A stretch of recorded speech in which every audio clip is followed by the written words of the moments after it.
Leche. Leche. Leche. Leche.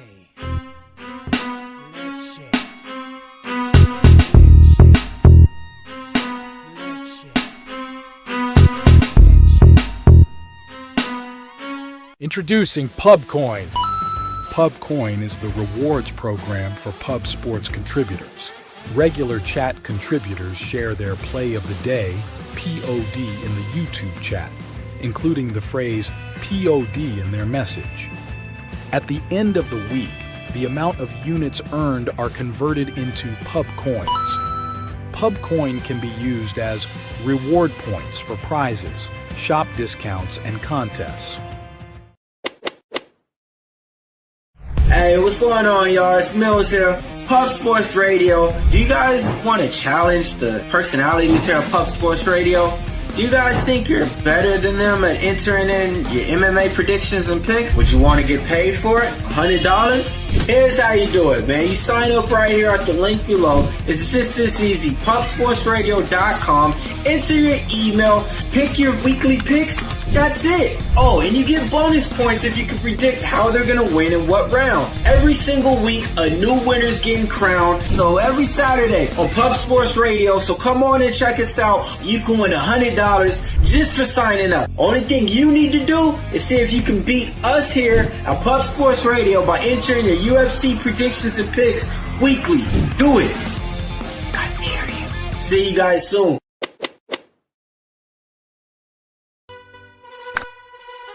Your membership to gold, you will be automatically entered in every horse race, every Wednesday and Friday. It is time to race horses.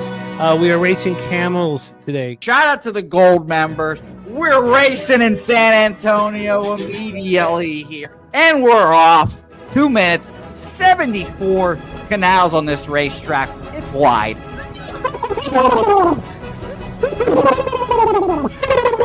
We're racing in San Antonio. Matt Wally moving forwardly. Jeff Slaughter in the mix as well. And as is Randall Sheffield, who's put that beautiful nose out front. But it's actually real grass here, Jimmy. Maybe Kentucky bluegrass. Oldie, no! There he goes. Oldie in the lead now. K. Wolf falls back. The horses love it. Sometimes they stop and eat it on the way to the finish line. That's why your horses start so far in the back. Here. Oh, look at Nussflush Allen bursting out here. J-Dub in the mix. Rude Boy up here as well. Jimmy, take it away. There's Oldie. Oldie is moving to the front. We are past the halfway mark in our 2 mile. And there's Ricky Levy.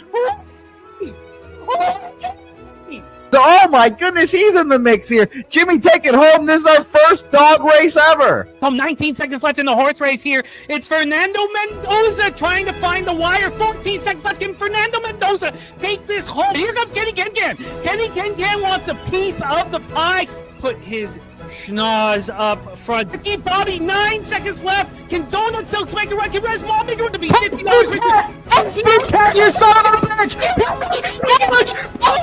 Here comes Tori Coker. Kenny Can Smoke and Mirrors, Director 97. Home. That is a way. Here comes Jason Meyer, the Eldorado custodian. Billy Friedrich. Jones one all coming down the advantage. Coin!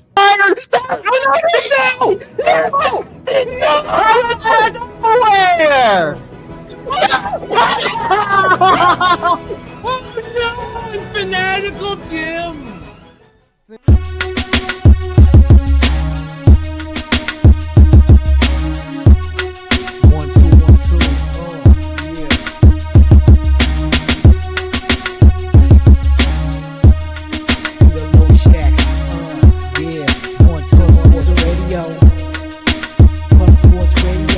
From the corporate Peter Loshak, legendary sports handicapper, more dapper than a dawn. Father young phenom, known as Jimmy, who declared one day that the bag was here to stay. Information like a PSA when we all PSR, Pub Sports Radio, bizarre. There's a man named Slaughter and he flipped the script. No competition in this they quit the trip. But we say we be pubbing, better with the bag and you love it. We want it top 10, we above it. Leche.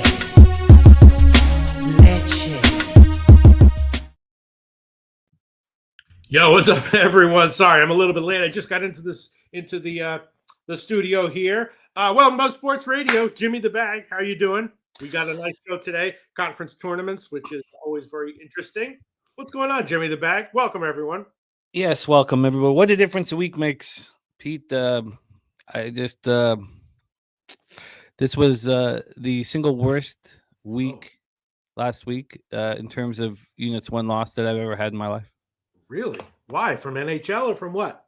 Every single sport. Well, the trade deadline can mess things up in NHL, right? I mean, it's a lot of it. The NHL is not. There's just a lot of variance. I lost every overtime game, every shot. Yeah. The concern was more. I mean, look, it's never good. I don't know. There's not much to say about it. You know, if I had a couple weeks, if I had 2 or 3 weeks like this, my show would be over. I would stop. You work your career to build a bankroll to withstand situations like this. I can withstand what happened last week, but I certainly couldn't withstand it to continue. So it's just, it's the highs and lows and the extreme nature of what we do. And, you're always going to have that worst week of your career or that worst day of your career or whatever. And you just got to build a bankroll that can withstand it. So I can withstand what happened to me last week. And that is also why money management is so vitally important, and not to chase and do all those things, Mm-hmm. Because, I mean, when you look at games, especially in like college basketball, the way things turn out, at the end of the game, it can sometimes seem like, oh, well, that was obviously going to happen. We should have seen it coming. But and especially in NHL, I don't tell you about that. But yes, there's a lot of variance, a lot of randomness, just like in poker, just like in anything else. Sometimes those things go your way. Sometimes they go against you. Usually they roughly break out even. But yeah, that's why you have to bet size appropriately, because there is randomness, there is variance in certainly in NHL. You know what I mean, and definitely in college basketball as well. Yeah, no, and I feel like this is the highest volume I've had in college basketball of any of the years that we've worked together, and I do feel like I know what went wrong. What is that? Let's talk about it for a second. What? The questionable lines in college basketball in the regular season, they're bad spots. There's when teams are just not ready to go, or in a bad travel spot, or it's just and there's fishy lines, and you could take advantage of it. And I took advantage of it. Nice winning record all season. When it comes to tournament time, yes, the fishy lines are mistakes, because the teams that are the best teams, these are the most important games of the year, and they're going to play well. SEMO is a 2.5 point favorite. They won by 20. I was on them, but when I went over the other, and that was a fishy line, but I trusted them just being the better team. When I went over, like what went wrong, it was they were fishy lines, and I was taking the dog on these fishy lines, and it was a mistake. It was based on, what had gone on in previous meetings or what had gone on throughout the regular season. But the team was now going to play their best basketball. Right. The best teams were going to play their best basketball with everything on the line, with the conference tournaments going on. And so, last year I hit a low, probably the lowest I've ever got to, when Operation Garcia was getting crushed in the second and third rounds of the NBA playoffs. And it was extremely expensive. And it cost me a lot of money. Now, I capped my way out of that. I got back to a good spot, but that was as low as I felt. And I learned from it. It was the third year of Operation Garcia, but it was the first year where I hammered it. The first 2 years were hugely successful while I was tracking it. The third year was not. It was bad. But I know what went wrong. I know what to look for now. Yeah. Yes. And I'm not saying that my college losses were so that it's a black and white thing, that I see what I've done wrong and it won't happen again or anything like that. But I do have a much better feeling of how to move forward next year and years that we face. I have a few things to say. Okay, first of all, yes, anytime that you notice something in something that's very clear to you, like you're saying, that's not just a matter of variance or whatever, like what you were saying about the lines and stuff, it's incredibly helpful to just keep a little note document where you write that stuff down, so that you remember it for the next year, to remind yourself what your thoughts are. And always, when you read back on it, you're like, well, this is something that I clearly thought that was important at the time. And it doesn't mean that it's guaranteed to be true going forward. But yes, absolutely taking notes about every, point in the season, just a little, not anything extensive, just like a few lines about what you saw, what you did right, what you did wrong, can be very valuable long-term. A couple other things to think about, which I did tell you about, Jimmy the Bull. I tried to tell you about it a little bit, I think, but at the end of the college basketball season, when there's especially an elite team that has quote unquote nothing to play for, right? They're locked into their conference tournament seed. They, whatever their NCAA tournament futures are, don't necessarily hinge on the games coming up.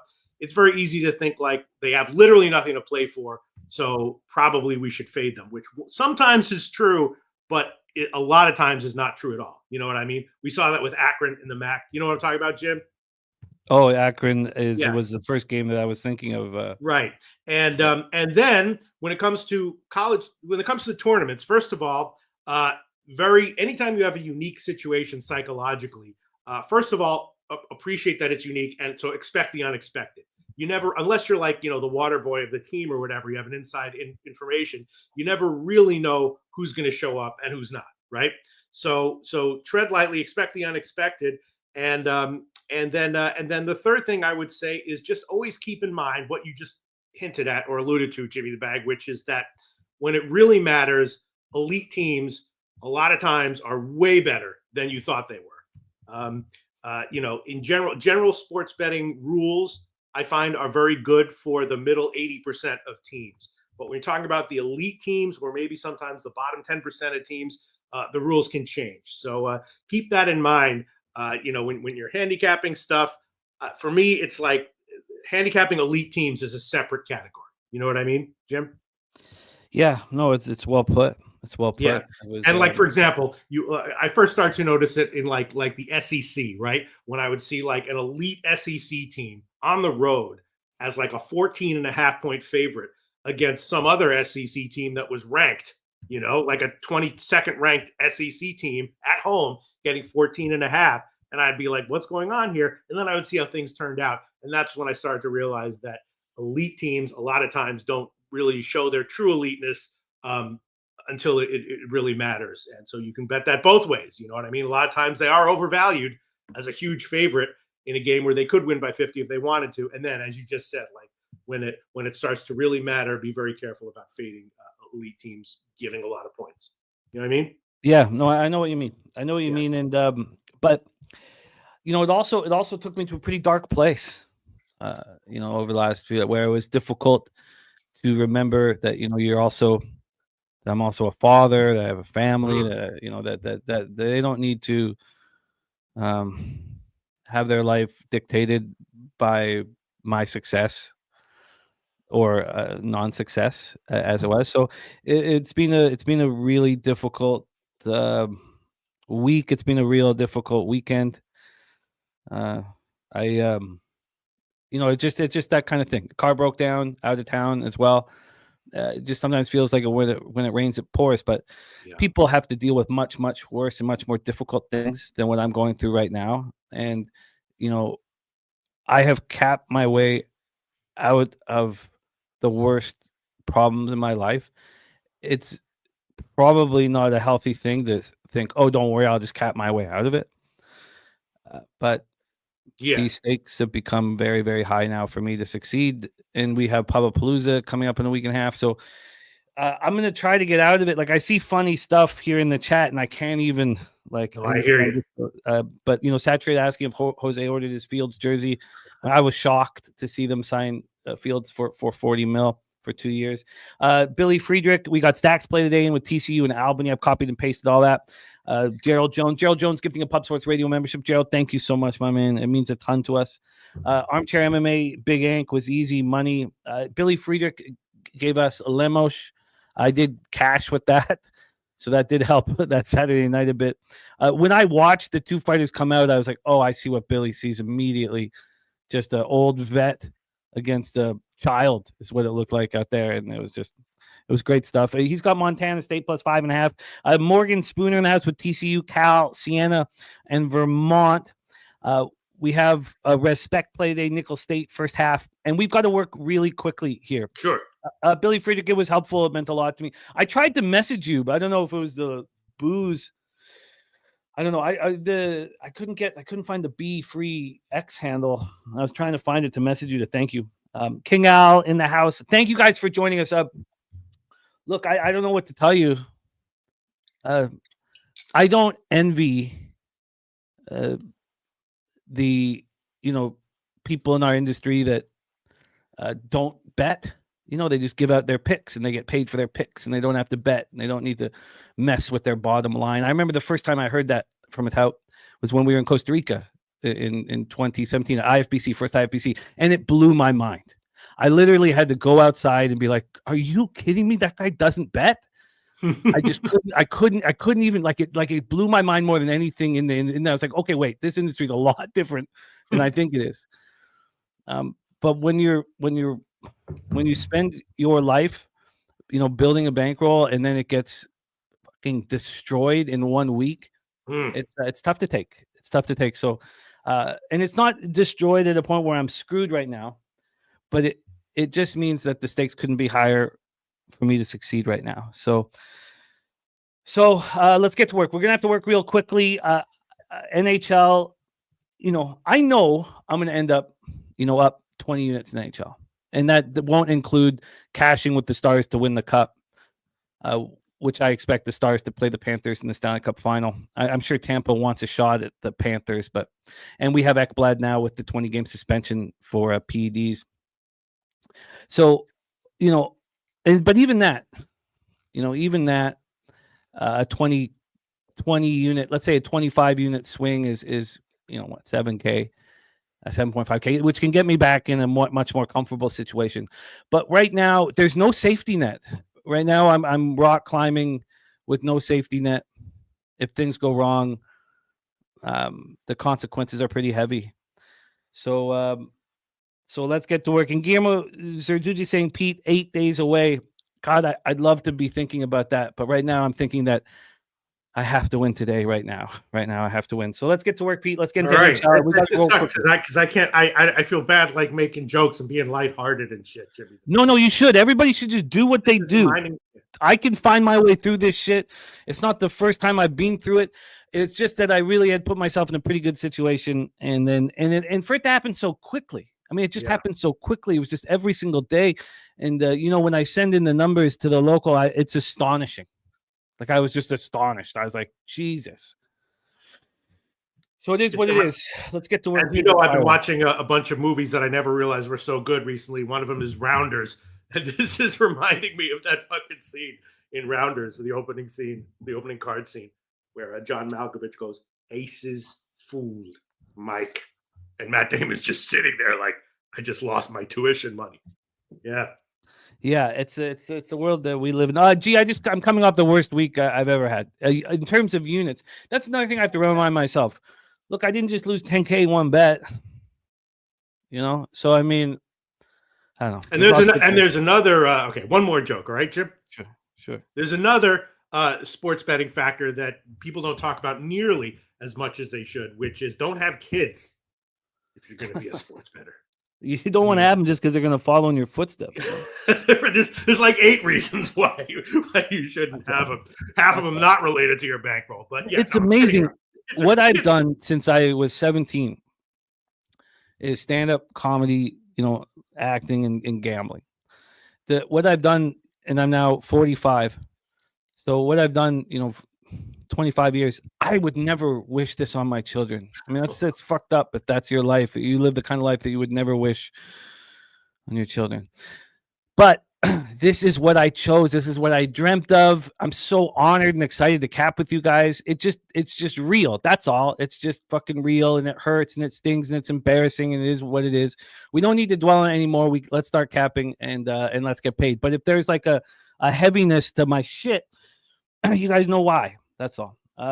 Let's roll, Pete. Let's get into Panthers, Bruins, and let's roll. And we got to be tight. We got to be quick. Okay, sure. Panthers Bruins. This is a very interesting game, Jimmy the Bag. I will tell you one thing, Jim. I appreciate everything you do, and betting wise, the thing I most appreciate is your NHL analysis. Not necessarily for pregame bets, but live NHL, Jimmy the Bag. I've recently discovered that, and that is I think I'm like 3-5 over my last 8 live NHL bets, which might sound bad. But when you hear that they were all like plus 400, not that bad, actually quite good. So this is one of those crazy NHL games. Florida, obviously a massive road favorite against Boston here. And there was a big trade recently, right? Boston traded their captain, Marchand, to Florida, right? Who's not in the lineup tonight. I'm sorry, what? He's not in the lineup tonight. He's week to week, so we're not seeing him for a while. He's not going to be playing, but the trade happened, so that's psychologically hanging over things. And so you got Florida as a massive road favorite, which all things being equal is justifiable, but they got, Boston's bad, but they got a win at Tampa Bay in their last game. Florida rolling. Now they head on the road. And I'm not sure what to think here. As far as the side is concerned, I want to hear what you guys have to say. I was thinking maybe first period under, maybe full game under, but probably pass. Maybe I'll follow it live. I guess I'd be leaning Boston here at the huge dog line just because of everything that happened with the trade and everything. Because Boston's the only team he played for, right? 16 years, and they just dealt him, right?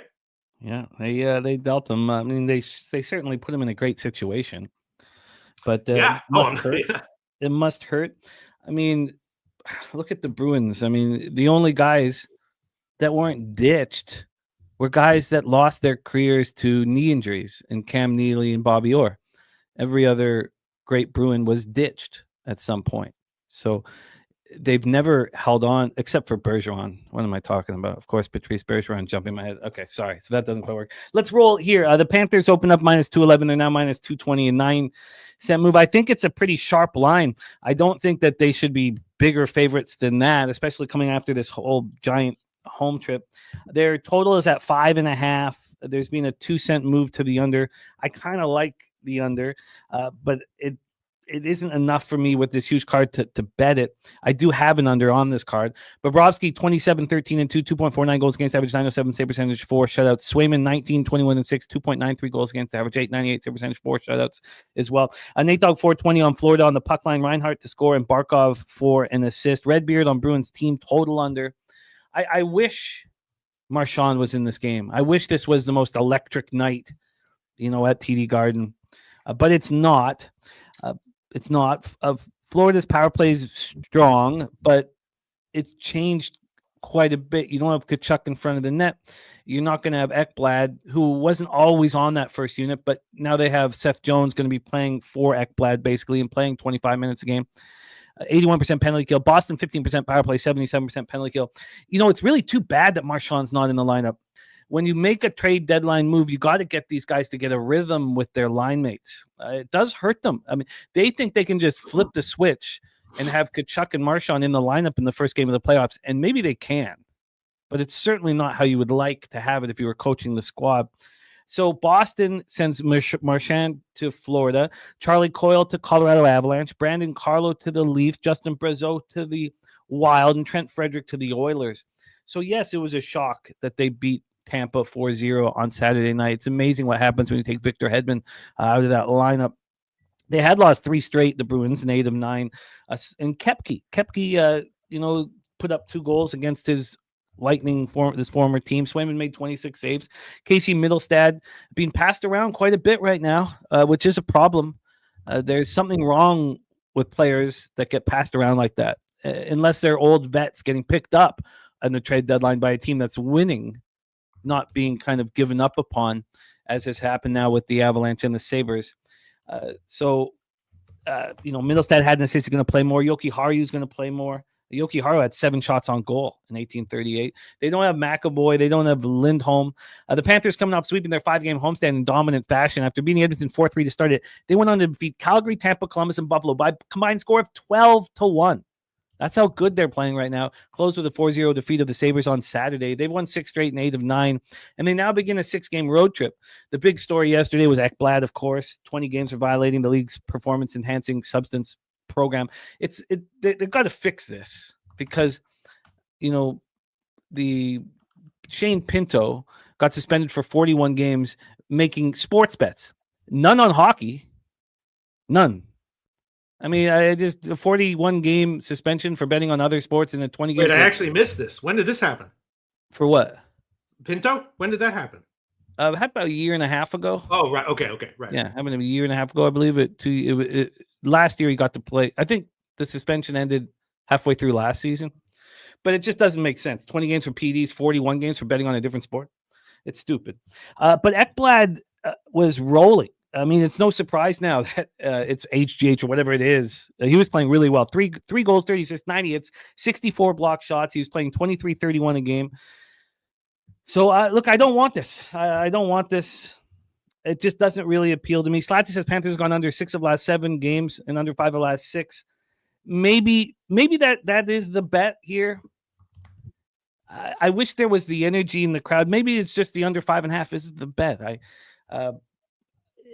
I'll think about it right now, but it's not something I was running to the window to bet. So I have no move on the side, and the under 5.5 is somewhat appealing. I'll leave asterisks on it now, but I'm ready to roll on. Is there anything you want to move on in that game, Pete? No, I mean, I definitely leaning under, but I'll hold off on it because, again, this is one of those games where who knows what's going to happen. Florida could easily be up 3-0 after the first period. You know what I mean? I do. Yeah, I'm not interested. Let's roll on to Jackets Devils, and we really got to speed this up because we have so much to get through. All right, this is an interesting one. Columbus, very good. Continue to be good. Continue to be undervalued in general. They are off a 7-goal win now, though.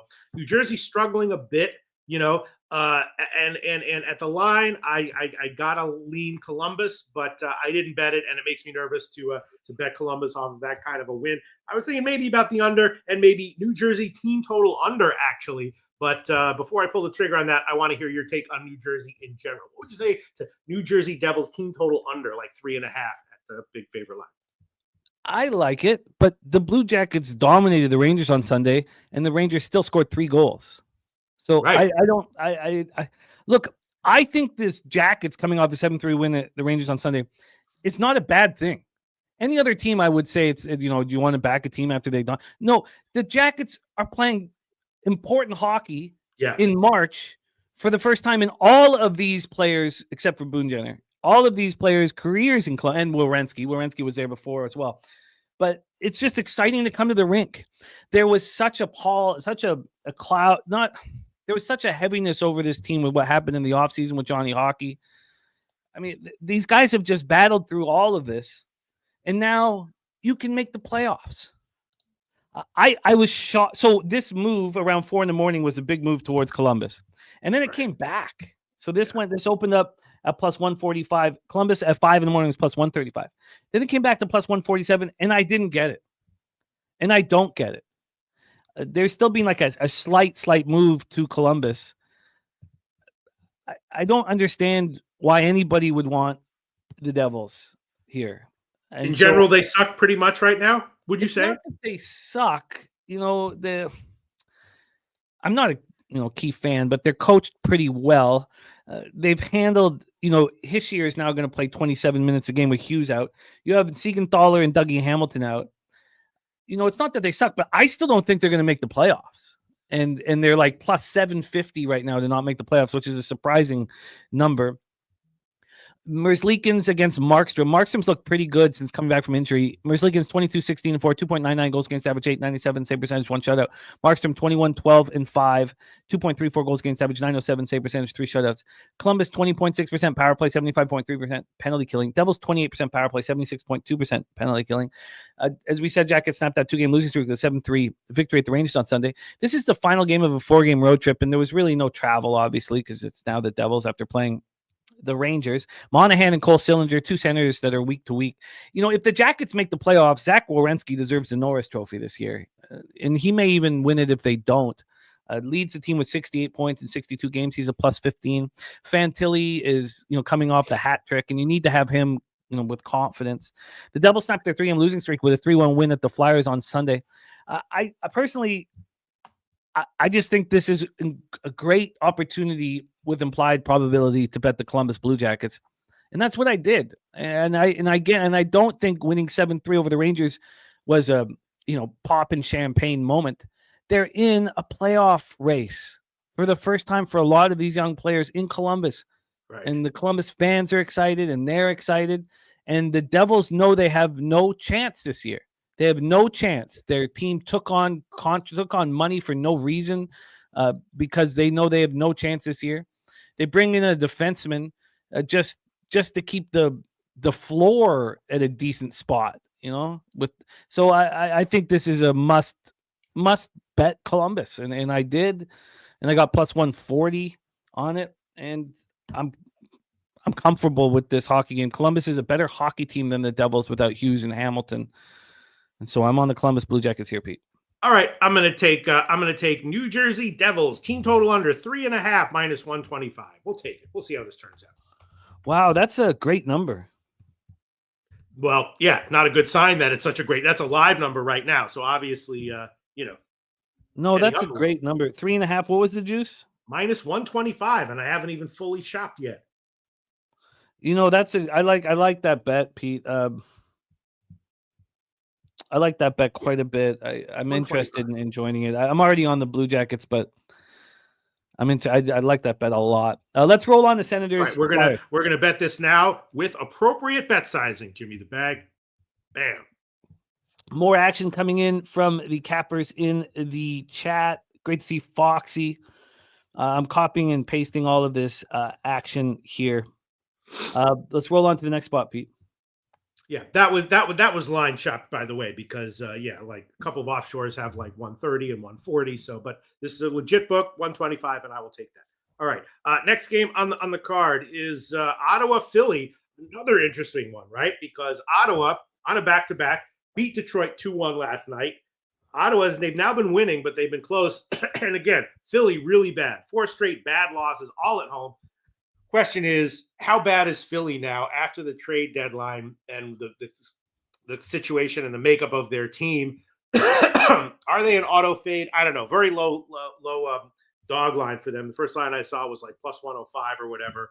I don't want a back-to-back. How bad is Philly right now is the key factor. Jimmy the Bag, tell us. I think it's a real problem. I don't think that I'm going to cash my season win total over anymore, which I got during the year, the great number. They're certainly not going to make the playoffs. I don't understand here this situation. Everybody can cap this differently, but Tortorella is a real tough coach, and he's really hard on his young players, and he's going to be extremely hard on them through these 20 games. Like, I don't know if they're going to enjoy going to the rink. The Senators are coming off a terrible win. They cut second half of back-to-back tonight. They won 2-1 at home over the Red Wings last night. It was their third straight win and fourth in their last 5 games. And Ullmark was phenomenal. Stopped 48 of 49 shots. They were outshot 49-23. Travis Hamonic, a defenseman's day-to-day. Flyers coming off their 4th straight loss, 3-1 at home to the Devils on Sunday. This is game 5 of a 7-game homestand. I mean, this is supposed to be, well, I'm not the sweet spot. That's, for me, is game 6 of a 7-game homestand. We were all surprised the Flyers got a 3rd-round pick for Kuzmenko, who's going to play 20 more games, and then we'll never see him again or speak of him again. Scott Loughton moved to the Leafs for draft picks. He's a glue guy. I mean, his loss will be felt. He's just a guy you can count on in every situation. It's a big loss for their team. I don't want Ottawa after the game last night, but I don't want to fade a team who's clearly trying and playing important hockey right now, even with Hedberg in net. So let's just go over what's going on, or Forsberg, sorry, in net. Anton Forsberg, 8-10-1, 2.82 goals against average, 895 save percentage, 2 shutouts.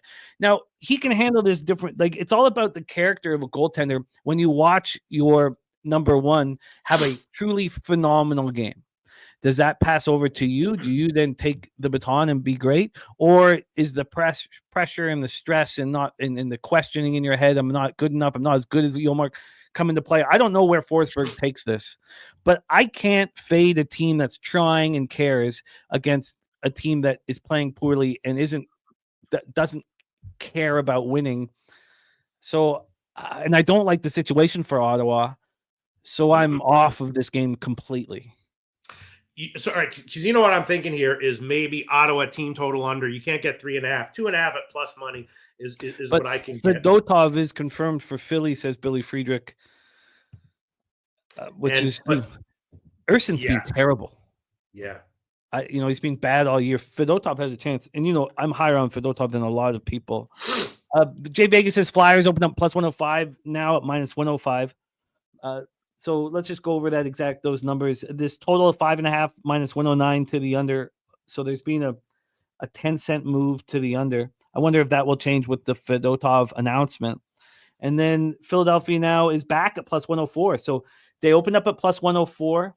They got to minus 102, and they're back at plus 104. I didn't realize they'd come all the way back to plus 104. So there's been no movement. I don't want to be involved in this hockey. I don't want the Senators after yesterday, and I don't think I want the Flyers anymore this year. I mean, I'll be watching them pretty closely, but I think they're just a fade at this point. You don't think they're going to rebound in some way? Look, Tortorella is a really hard-ass coach. He's like Cronin over in Anaheim. You don't want to be on a team that's playing meaningless games, trading away your heart and soul guys like Loughton. You don't want to come to the rink with him. His fucking steely eyes, his demeanor. Like, he's just like, it's amazing that he loves dogs so much because he despises people. And I don't. No. A lot of times, like, mass murderers have like a flock of pigeons in their fucking backyard and shit. That's not surprising. Yeah, well, he's just. Nutflush says, why does this game seem like a don't overthink it, stupid? It's got to be goals. That might be the right way of handling it. The thing I would be concerned about is the Senators are going to play a keep it deep, cycle the puck deep, short shift, second half of back-to-back playoff type road game. But I hear what you're saying. Jermaine in the house. What up, Jermaine? We got to keep rolling, Pete. We got to speed this up, and I'm off of this game. All right. Well, I'd be leaning Philly, but you're right. If it's a bad vibe there where people don't. All right, pass for me. Next game on the card, Vegas and Pitt.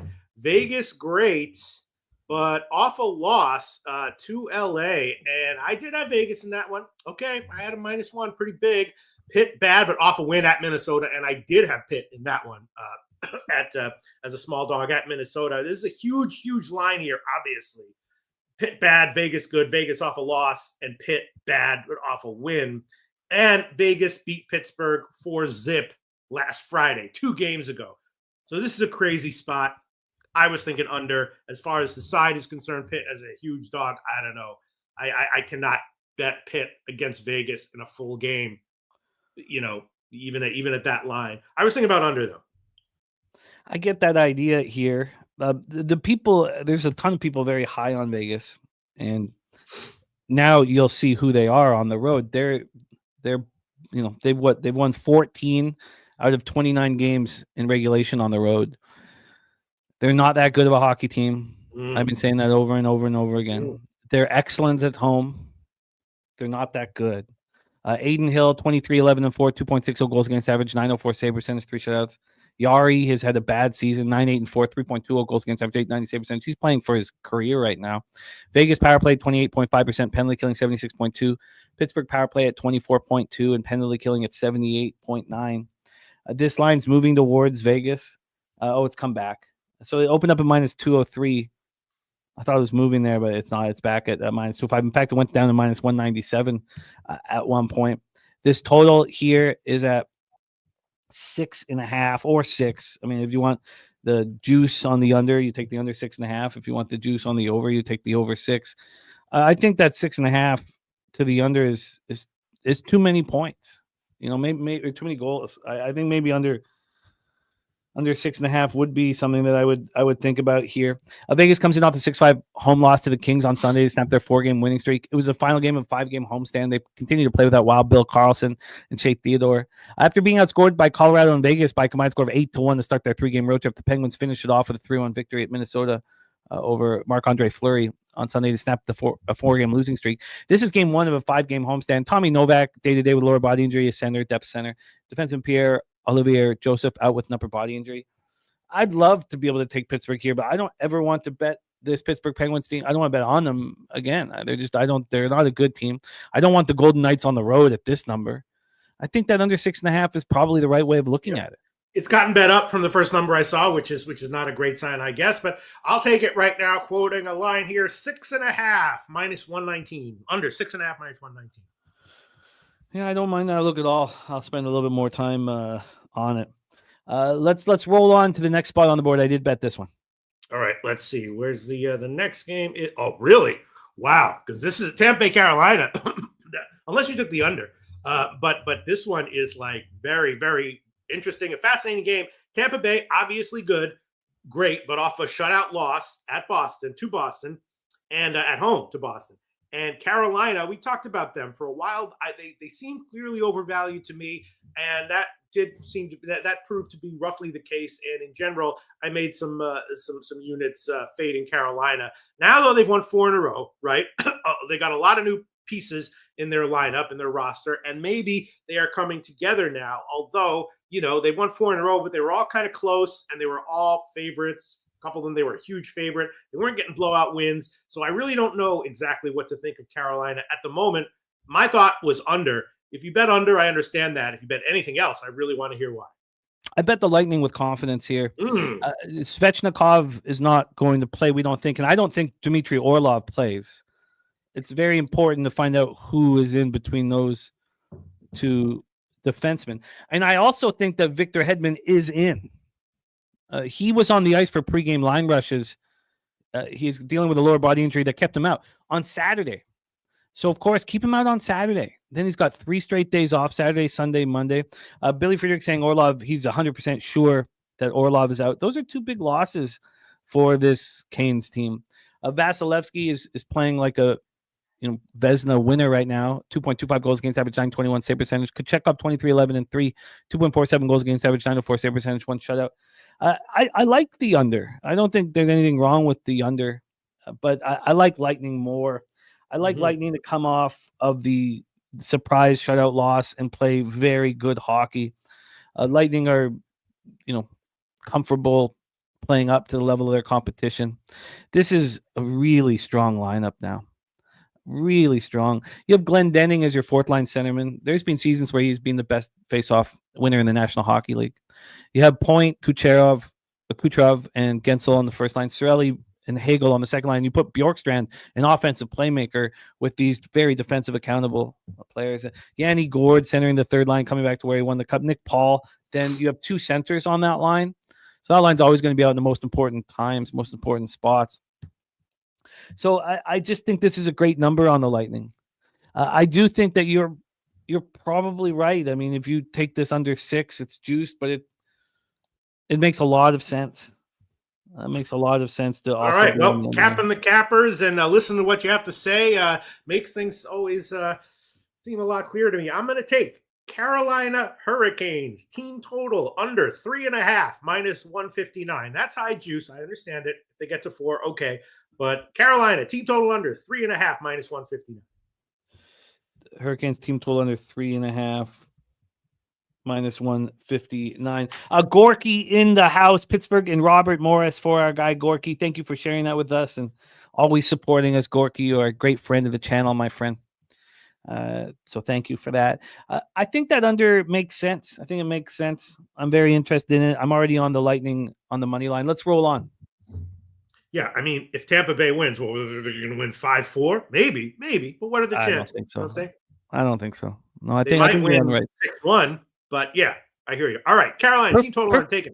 Perfect timing for Joey B, our guy Joey B, to come in. Wild plus 1.5 tonight. Avalanche didn't get into their team hotel in Minneapolis until 5 a.m. Played last night here in Denver. Late start. Then with the time change to Minnesota, logistics are tough.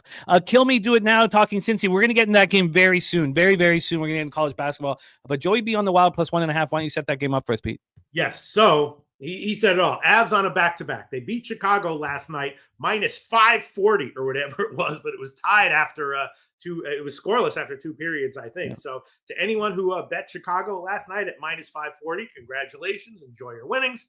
To anyone who bet him, to anyone who bet Colorado, anyone who bet Colorado minus 2.5 last night, you were probably sweating it. But again, congratulations. Enjoy your winnings. Now the Avs on a back-to-back. They go on the road. They've won 6 in a row, but they were all at home. Minnesota, of course, notoriously bad at home. They were off a home loss to Pitt which I did bet. Pitt was getting like a dog line. I hate Pitt, but I don't know why I bet it, but I did, and they wound up, winning Pitt. So here you go. I was thinking, Minnesota can't really score, but I was thinking at the very least, if I don't want to take Minnesota, take the team total over. They've had a hard time scoring, though. I don't know if they have the manpower to actually get 3 goals here, but I was thinking about Minnesota team total over. And as far as the big dog line from Minnesota, I don't know, man. It's a very tough spot for Colorado, but Minnesota is just not an inspiring team, especially at home. What do you think, Jim? Yeah, I mean, I've never bet a plus 1.5 in my life. Not that they don't succeed for cappers. That empty net goal when your team's been in it all game long, I wouldn't be able to handle it as a fan. Sir Mackey talking Oklahoma State. We got a lot of Oklahoma State action here coming in from people, so we're going to be talking about that Cincy game here in a second. Avalanche, Wild, Excel Energy Center, St. Paul, Minnesota. Blackwood, Gustafson is what's listed. Colorado power play, 24.2%, 79% penalty kill. Minnesota, 20.1% power play. Their penalty kills being atrocious this year, just 69.9%. When we get to the money line here, Minnesota's plus 148. They opened up at plus 162, so we've had a 14-cent move towards the Wild at this number. From a total standpoint, we have a 5.5 minus 113 to the over. This did open up at 6 and drop to 5.5. We've seen a lot of these games dropping with that total. Billy Frederick says Wild just lost 3-1 to the Pens at home. Can't trust the Wild. I get it. I get both sides of the coin here. Avalanche coming up that 3-0 win at home over the Blackhawks on Monday for a sweep of their 6-game homestand. They covered the puck line in every single game. I mean, it's just impressive. You add centers Brock Nelson and Charlie Coyle. It really fortifies their offense. As bad as the Islanders were at times in the faceoff circle, Brock Nelson was great all year. He's really found his ability to win faceoffs as his career as he's become a veteran. So you have Coyle and Brock Nelson, 2-3. All of a sudden, the Avs are a very good hockey team. They've strengthened enormously. And up the middle, Charlie Coyle, if you have Charlie Coyle as center of your third line, I mean, it's a team that can win the cup. Minnesota opened up their 7-game homestand with a 3-1 loss home to the Penguins. They brought in Justin Brazeau from the Bruins at the deadline. They continue to be without Kaprizov, Eriksson Ek, and Jonas Brodin. I like where, Joey B's at. I just don't have the balls to do it. I just can't do it right now. I certainly don't want the Avalanche, but and then if the Wild are going to be in this game, it's going to be low scoring.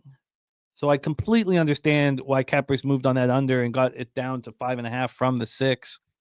You don't think this is a game where the Wild can finally find a way to get 3 goals? I do. I think it's possible. Sure. I do. I just I don't want them, and I don't want the Avalanche in this situation. But the Wild they're so poor offensively right now. They just don't have depth past that first line, and we know now some teams can't defend this. They don't have the elite defenders, but if it's just one line you're worried about, they had to separate it. They had to put Zuccarello on the second line. They brought Hinostroza up on the first line. So what's that do? It gives a little bit of offense to Freddie Goodrow and Marcus Johansson, but it takes the offense away from Boldy and Rossi. You have Hartman, Nyquist, and Foligno, which should be a great third line, but they haven't really been showing it. Hartman's not had a season. It just doesn't appeal to me. There's other spots on the card that I want to move on.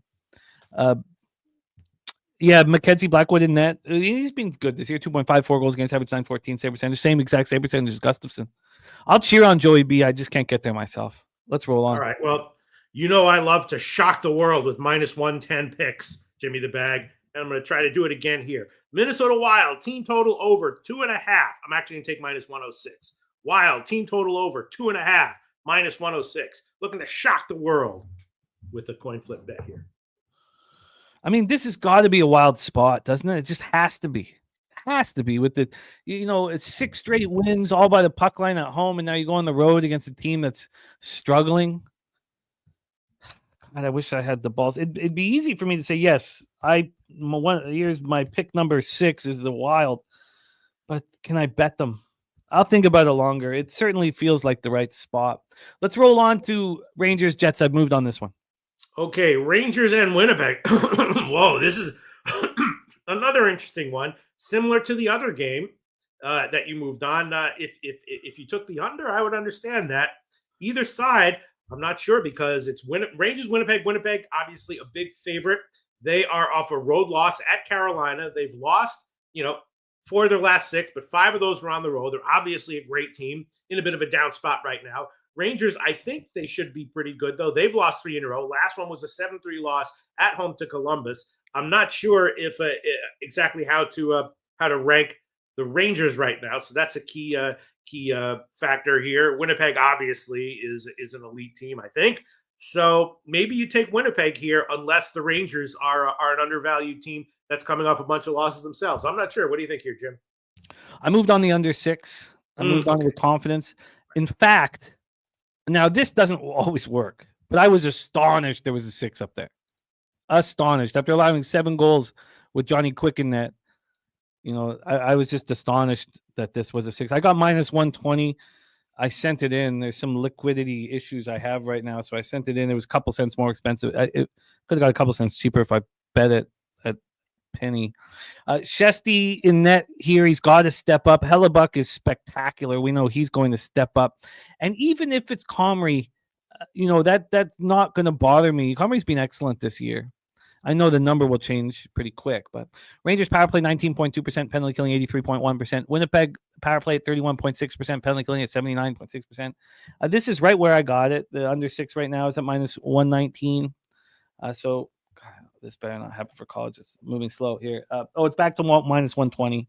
So it's right back from where it opened, which is very comfortable here. And then on the money line, we have the Rangers at plus 165. They opened up at plus 154. I don't think the Rangers are going to make the playoffs, and it sucks. It could be real costly for me. I have them. It depends when Adam Fox can get back. Fox is so important to this team, but this Will Cooley, JT Miller, Mika Zibanejad line is not very good. And Chris Kreider's on the third line with Carrick and Berard. It's not a very good third line. Brodzinski, Rempe, and Othman on the fourth line is not very good. Panarin hasn't stepped up like they need him to so badly. Trocheck, Lafreniere, and Panarin is an okay first line. You take Fox off of it, and Borgen and Keandre Miller, they're not good enough to be first line forwards or defensemen, excuse me. And Braden Schneider and Vakanainen are not good enough to be top 4 defensemen. Picking up Susi is going to be helpful.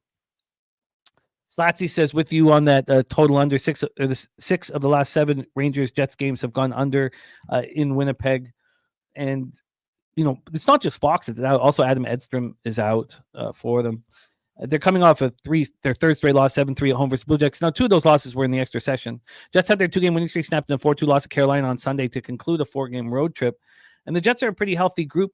The more that I'm sitting with this is a fine line for the Jets minus 1. It's a fine line for them. And I should have figured this out before. It's fine. Even with the move, it's still fine. The Rangers aren't that good. They're going to have as I said, I don't think they're going to make the playoffs. Robert Flanagan says his book, he likes under 6. His book has a 5.5. That's too bad, Robert, if we can't switch, because there's 6s everywhere. It's too bad. You can maybe wait on that and see if it comes up. But I think this is a fine line, Jets minus 1. It wasn't that good of a road trip. Yes, they won the last 2 games. I was on both of those games. But again, the Rangers just aren't that good.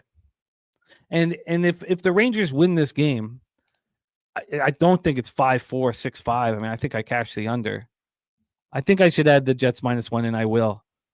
It wouldn't shock me, depending on when Adam Fox comes back, if the Rangers look really bad here to finish the season. So, okay. And I've been watching their games, and they're not good. Their forwards, I thought their forward group would be so strong with JT Miller. Their power play is atrocious right now without Fox back there. So I think I will add the Jets minus 1 after the show. Pete, what are your thoughts here? I'm going to triple up on this, Jimmy the Bag. I will take the full game under 6 minus 119, but those totals there can be variance at the end of games that causes bets like that to push or go over. But I'll take the under 6 minus 119, first period under 1.5 plus 100, and Rangers team total under 2.5 minus 112. Rangers team total under 2.5 minus 112. I think tough. You're right. Really better step up. JT Miller's got to do more. They got to find someone that can be appointment on their power play. It's got to be a forward, which means they're going to allow shorthanded goals. It would not surprise me if the Rangers look quite bad as we finish. Minus 110. Minus 110. Just saw that. Minus 110. Okay. All right, let's roll on. We got to move. We got to move quick. Let's get these last 3 games done in 8 minutes. Okay. Next game is Montreal, Vancouver. A tough one. Montreal still good. Now off of 2 close losses, but they were a road dog in them, so they were still undervalued. If you took them plus 1.5 or 2.5, you catch those as well. Montreal in general just undervalued right now. They have been for a while. Vancouver, not sure. 2 nice home wins, then a forgivable, I think, home loss to Dallas. And at the line, Montreal, a decent-sized dog. I'd have to take Montreal once again, and I was thinking maybe Vancouver team total under 3.5, even at a big favorite. The whole game, from a betting standpoint, lies with which game is Lankinen going to play? Is he going to play tonight at home against the Habs, or will Lankinen play tomorrow at Calgary? It's not that Shelovs is that bad. It's just that Lankinen is quite a step above. That's everything to the betting situation here. If Artur Shelovs is in, you run to the window and bet the Habs. If Lankinen plays tonight, and let's say the Canucks beat the Habs, you bet Calgary as soon as you possibly can. This is the key to, because both of these teams are on the first of a back-to-back here.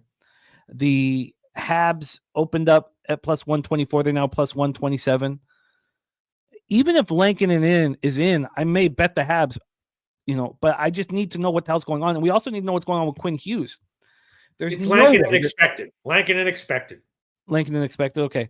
So is Hughes going to play tonight? And if he does, he won't play tomorrow night. You usually, as I said to you guys, in hockey, you usually don't come back from injury on the road. You come back at home. This 5.5 opened up minus 106 to the under. It's now minus 109 to the under. Razor Sharp picks in the house. Great to see you, Razor. So Sammy Montembeault versus Kevin Lankinen. Montembeault 22, 21, and 4, 2.89 goals against average, 900 save percentage, 4 shutouts. Lankinen 905 save percentage. They're both playing well right now, even though their numbers don't really indicate that. Montreal power play 21.5%, penalty killing 82.2%. Vancouver power play at 22.3%, penalty killing 82.2%. Montreal comes in off their second straight loss, 1-0 at Calgary on Saturday. Patrick Laine day-to-day with an illness, and Gouli may return. Their young defenseman with a lot of talent, may return before the season ends. Canucks coming off a 4-1 home loss to the Stars on Sunday to snap their 2-game win streak. That was just so easy. I wish they were all like that. Now, I don't know. Will Quinn Hughes be back? That's key. That's very key. This is the final game of 4-game homestand. As I said, they play at Calgary tomorrow. I just want to know what's going on. That's all. I want the Habs. But I want to know, is Quinn Hughes in? So now we know that Lankinen is expected. So I know I'm going to be fading the Canucks tomorrow night. So then if Lankinen is in and Montembeault's in, then I would like an under 5.5 or I'm going to take the Canucks. I'll take the Canucks team total under or the full game under and the Habs. But I do need to know clearly what's going on. Slatsy says, love this under. Both teams not scoring. Habs a one-line team right now. Owenbeck sent to Laval. Waugh back up. They're trying Newhook at center. The Canucks are not going to score. I mean, you could bet their unders and their team total unders in every game as we move forward, in every single game. So I want the Habs. I just want to know about Hughes, because if I make a bet here on the Habs at plus 125 and Hughes is in, maybe I'd still make the bet at plus 135 or 140, but it will change that much. He's the most talented defenseman in the NHL, and Makar may be as talented or more talented. It's arguable. But I need to know the situation before I can bet it. I just need to know. So that's it for me here, Pete. Anything for you? I'm going to take the under 6. I'll find the best line, and I'm going to take Vancouver team total under 3.5. It's going to be a big favorite line, but I'm going to take it. I'll shop around and tell you what I get. Okay, so under 6. Yeah. And the team total under 3.5. All right, let's roll quickly while you're line shopping. Do you want me to set up Capitals Ducks because you're line shopping, or can you do it? Let me see. No, I'll set it up and then I'll line shop. Yeah. And once again, Anaheim. Thank you for your read on Anaheim, Jimmy the Bag. I've done very well with them. They are coming off of a nice win against the Islanders, and I had Anaheim team total over on that one. Cash with it. Washington rolling again. They've now won 4 in a row, but maybe not that impressive. And now here you have Anaheim, massive dog here. And once again, I was thinking, got to be leaning Anaheim and the over, and at least Anaheim team total over for a bet. What do you think, Jim? The Capitals, I was on the Kraken at plus 210 in that whole game. The Capitals to score shorthanded with 5 minutes left in the game. I mean, they just have so much character. It just doesn't cease It never ceases to amaze me this year how much character that they have. This is a really tough spot for them. They beat the Kraken on Sunday.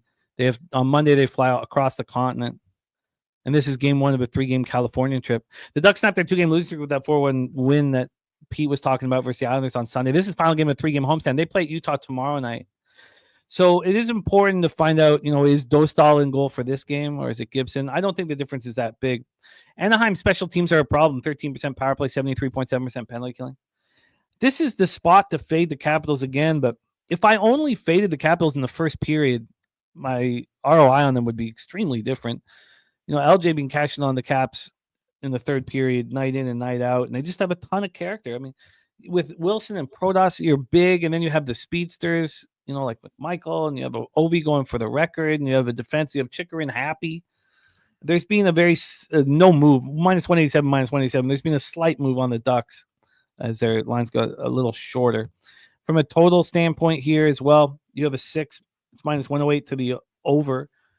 The Ducks with Cronin play very tight defensive hockey.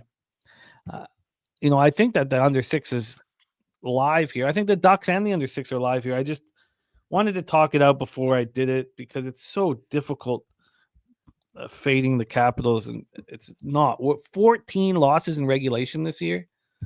I mean, that's unbelievable.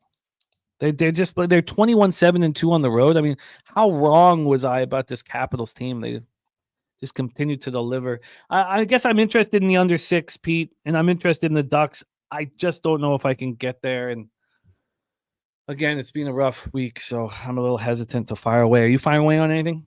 Yeah, I'm gonna take Anaheim goal in first period. I think you're right. Good character team, Washington, but I'm going to take Anaheim to score in the first period. I'm seeing minus 146. I'll shop around, see if I can get better, but I'll take that. Anaheim first period goal, minus 146. Maybe that's the way to do it again. Just only fade the cap. God, it's a bad spot for the Capitals. Okay, I've got to think about this more. I'd like to be involved. Let's talk about this. We have 2 more spots. We got to work quickly. Let's roll. Isles Kings. Islanders suddenly winning. They lost at Anaheim in their last game, but they're suddenly winning a bit. LA, I guess not good, but nice win at Vegas last game. I did have Vegas in that one. Okay, I took a loss. High line here, and I got to think that, I didn't see where the line moved, but got to think the Islanders some way either to win or plus 1.5 or plus 2 or plus 2.5 or something. Probably good. And I'm not sure. You tell me, Jimmy the Bag, is LA's offensive explosion against Vegas for real? If not, I'd be leaning Kings team total under as well. Yeah, it's the only way the Islanders can play now is defensive. They're not going to be scoring. The Barzal and Brock Nelson are gone, so they only have Horvat that they really can trust down the middle. JG Pajot is so soft. He's with Anders Lee and Holmstrom. And then you have Zekas on the third line with Fashing and Siplikov. Zekas can't win the faceoffs. Either can Adam Boqvist, really. He's on the fourth line with Enkball and Gakholm. Romanov and D'Angelo is your first line centerman. I don't know how far Pollock has fallen, but he's now not even in the top 4. It's Pellick and Dobson. It's amazing to me that D'Angelo is playing the way he's playing, but again, it's just his character issues was the reason why he was over in the KHL in the first place, and he's been passed around from team to team. I think that the Kings' offense explosion is extremely important for them, and beating Vegas is extremely important for them. I expect them to go on a run now. I don't know. I mean, I don't think they can beat these best teams in the West in a 7-game series. I think they'll lose, but they're really building something, and they put Kuzmenko on that line with Kopitar and Kempe. So they're giving him the chance to be this sniper that he was once. Fogle, Deneau, and Trevor Moore, I honestly think are the best third line in hockey. Byfield, Laferriere, and Fiala on the first line. This is just a deep, deep team right now. You have them healthy, and Anderson and Doughty healthy. There's a reason why this is gone towards now. It's bounced back. This was up to minus 192 a few minutes ago. It's now a 12-cent move towards the Islanders. I can understand why situationally somebody would say, look, the Islanders coming off 4-1 loss to Anaheim on Sunday. This is their third game in 4 nights, though, to finish off a 3-game California trip. But Barzal is not coming back for the rest of the year. Kings coming up their second straight win, 6-5 Vegas on Sunday. This is game 1 of a 3-game homestand. They're completely healthy. This is a completely healthy group this late in the season. They need to win hockey games to strengthen their position. And at home this year, Pete, they've lost 3 times in 27 games in regulation. 3 times. They're just a juggernaut at home, and if there's money to be made, let's go make it. So I'm on the Lakers -1, despite it probably being a situationally a bad spot for the Kings. But again, I think that they needed to see the red light go on. This team can be good offensively. They're capable of it. So I'm on the Kings -1. But Robert Franklin on the under 5.5, I think that's probably a really shrewd look here. We think that Sorokin's going to play this final game here, but I mean, he's playing nonstop, and they don't have a backup. He's getting tired, no doubt about it. But I think that under 5.5 makes sense. It opened up -116 to the under, it's now -121, a 5-cent move, so it's a juiced under. And Action Jackson on the alt under 4.5. I think that under should be added, but I'm already on the Kings -1. Okay, I hope you all cash. I'm going to pass on that one. Our final spot on the board, let's go through it quickly. Yeah, all right. The volatility is insane in this hockey game. So Nashville, very disappointing season. Not mathematically eliminated, but almost out. They're suddenly starting to play a little bit better. And you do see this from like low-character teams and people all over life. When it doesn't matter, they start to do well. I remember my dad told me that about Kevin McReynolds on the Mets. He was like, that guy sucks. He's like, watch, when the Mets are eliminated, that guy's going to start hitting them out. And I was like, wow, you're right. San Jose traded a bunch of their guys, but they still have their young core. They're still playing hard. They're a big dog here. And I don't know. I guess I'd be leaning San Jose team total over maybe. Very, very tough situation, though. Yeah, I think that's fair. I think the San Jose team total over would be in play, but Toffoli, we are not sure if he's going to be in the lineup. These are two teams. I get another issue here is that how much does the volatility increase when you have all these injuries? I mean, the Predators, sure, they've won 3 straight games, but they're without 3 defensemen. Willsby and Lauzon done for the season. Roman Yossi's likely done for the season as well. They're all on the IR. LaRue is a left winger, a good, strong, young left winger, and Bunting both out as well. And then you go to the Sharks. The Sharks have 2 defensemen in Ruda and Thrun injured.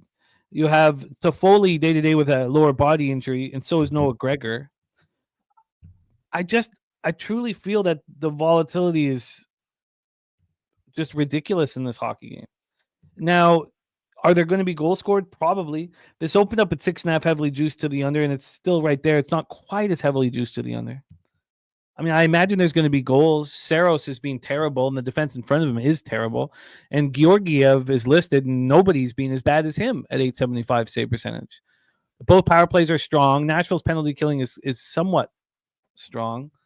The Preds are 10-0 in their last 10 versus the Sharks. The game just has so much volatility. It looks like I'm going to add a bunch of spots. The last thing I'd want to be doing is at the end of the night tonight, have an over in this hockey game and expect goals. But there should be goals. Maybe that's just a simple bet. The over 6 here maybe is a simple bet. Predators coming up their third straight win, 3-2 overtime at home over the Blackhawks on Saturday. And the Sharks coming up their second straight loss, 4-2 at home versus the Islanders on Saturday. They beat... Oh, no, because Islanders lost to the Ducks. Beat the Sharks, lost to the Ducks, now play the Kings. Maybe this is just a simple over, but I'll need to think about it more, Pete. Anything you want on this one? I am definitely leaning over and San Jose, and I'll make an official play here. San Jose, team total over 2.5 -125. San Jose, team total over 2.5 -125. We'll take that. Team total over 2.5 -125. All right, let's roll on. We got to get into college basketball. Let's quickly review all action here in NHL. The stakes are so high for me right now. I'm a little nervous. I think the under 5.5 makes sense in Florida, Boston. I'm going to sit with it. I don't know if for sure I move on it. The team total under 3.5 for the Devils for Peter in the Blue Jackets Devils game. I think it's a great look. I'm going to look at it a second time. I am on the Jackets at +140. I like the implied probability in that one. Senators, Flyers, I'm off. So is Pete, and I understand why I am. I think that under 6.5 in Vegas, Pittsburgh is sharp. I imagine that if you were to lose that bet, it's going to be an empty netter that screws you. I like the look quite a bit. And I talk about how, familiarity breeds contempt. And they just played, and the Penguins were beaten badly 4-0 in Vegas. Peter is on the Hurricanes team total. Team total under 3.5. I'm on the Lightning, and I think I should add the under 6 in this one. But I'm already on the Lightning at plus 120. Pete's on the Wild, team total over 2.5 minus 106. I don't know if I can get there, but that's probably a bad bet. I'm just looking to shock the world with a minus 106 odds bet. I enjoy B on the Wild and give us great info on why he is. Then Loshak's tripled up on the Rangers-Jets game. He's on the under 6. He's on the first period under 1.5, and the Rangers team total under 2.5. I'm on the under 6, but it's time to move on the Jets minus 1. Makes no sense not to be on it. So I'm going to move on that one. Then now it looks like Lankinen will play. I needed to know that. I'd love to know if Quinn Hughes is going to play. I'm interested in the Canucks team total under. I'm interested in the under 5.5, and I'm interested in the Habs. And I will probably move on 2 of those 3. I need to have an idea of what the hell's going on in the game. Pete, you moved on the under 6 and the team total under 3.5 for the Nucks.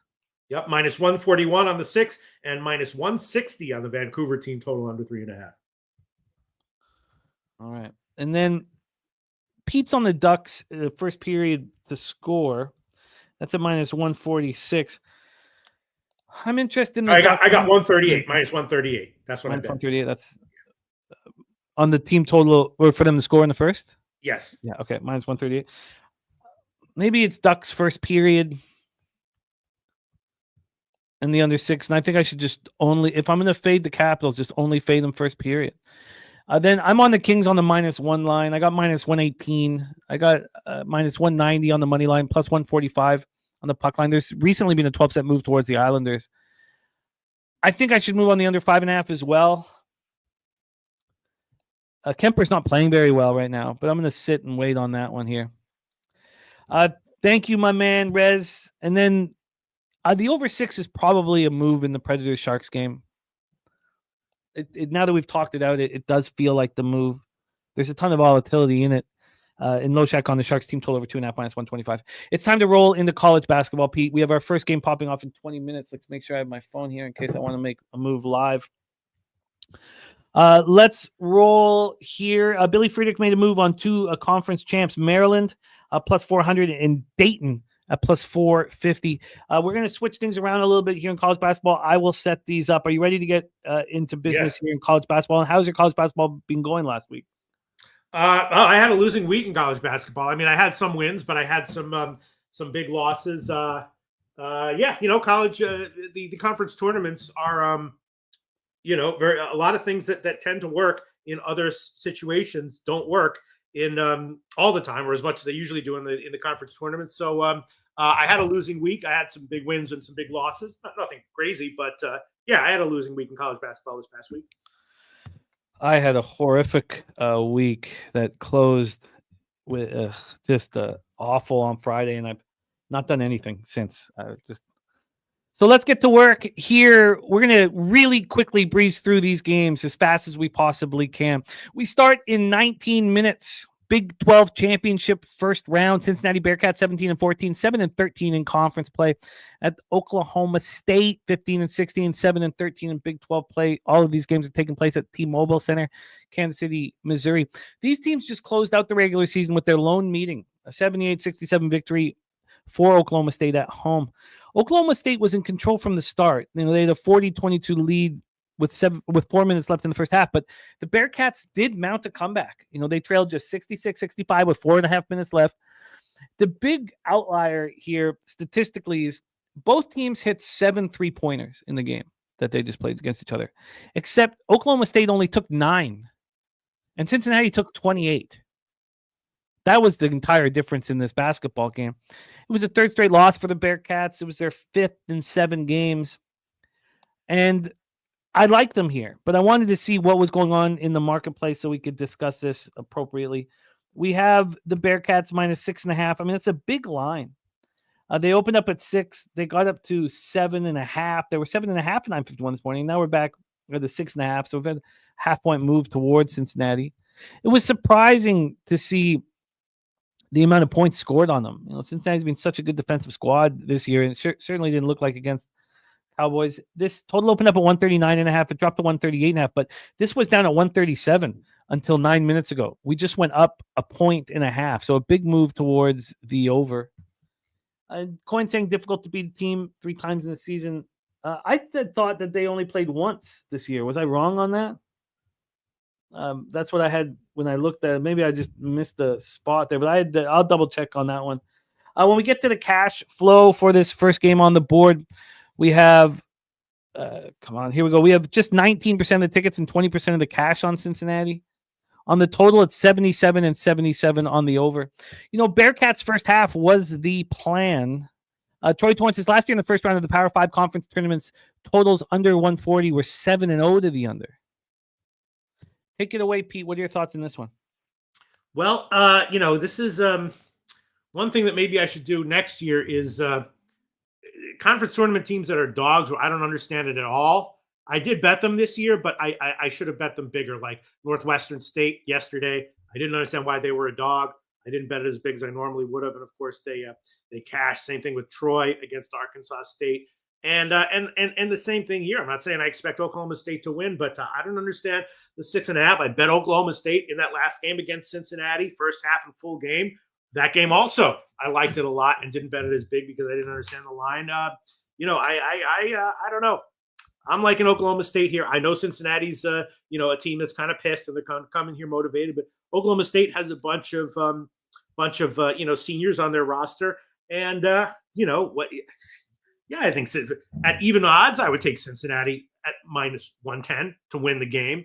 But 6.5 points, I don't get it. Leaning Oklahoma State. Yeah, I get it. I can understand the lean. It's a bigger number than I was expecting. The whole thing, I wanted Cincinnati first half. They opened up minus 3.5, minus 110. This got to 4. So this opened up at 8:01 this morning. It took an hour and 20 minutes to get to 4. Now we're back at 3.5. So now we've had an 8-cent move to Oklahoma State. Now you can pay for the 3, and it's not too expensive. Ross Pitt says on a neutral site, I think it's too many points. So this is what we've heard from cappers here. We have Troy Torrance on the under 138.5 and Oklahoma State team total under 66.5. And do we have other action here? No, not. Oh, yeah, Cincinnati, 9 legacy moving on Cincinnati minus 6.5. Billy Friedrich moving on Cincinnati, Oklahoma State, first half over 64.5. This is up. This game pops up in 15 minutes. That 3-point outlier statistic, that makes me want to bet Cincinnati. I want to bet Cincinnati. But I wonder if it is too many points or if the seniors can fight back. I think I'm going to stick to my plan, which was Cincinnati first half. And I'm going to have to make this bet here during the show. I just want to see what I'd be getting here because I see, it's down to almost a no vig situation here. Yeah, I don't know. I'm not trying to tell you what to do, Jimmy the Bag. It just makes me very nervous. You got a conference championship game on a neutral court, and Cincinnati is obviously a team with some real talent, but also a flawed team. Sure, they could win the first half by 10 or 8 or whatever, but Oklahoma State's a real basketball team, and you're going to give them 3 points? I don't know. It just makes me feel very nervous. I know they just came off a loss and all that stuff. It just makes me nervous. You know what I mean? Yeah. It's like I wouldn't be surprised if Cincinnati's up 10-4. They jump out. And then, as you get closer to halftime, it becomes more even, and then it winds up like 31-31 at the half, Something like that. Did they know they were about to play each other the first round? What they must have. I forgot what it was. I remember the situation that made me bet Oklahoma State. I think Oklahoma State, they were off a couple of losses. They were kind of pissed. I don't think it was set. No, I don't think it was set. Just but whatever you do, bet size appropriately.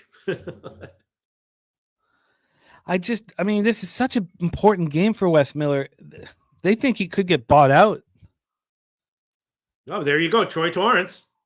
Database on Cincy in the under. Robert Franklin, Cincy -3 first half. Wine Time Sports wanted Cincy, stayed away. Okay, I'm going to have to make a decision here. And I'm leaning towards the under as well. Okay, I'll make this decision here. It pops off in 12 minutes, and I'll have to send in the action. I'm going to set up game 2 here and make a decision here.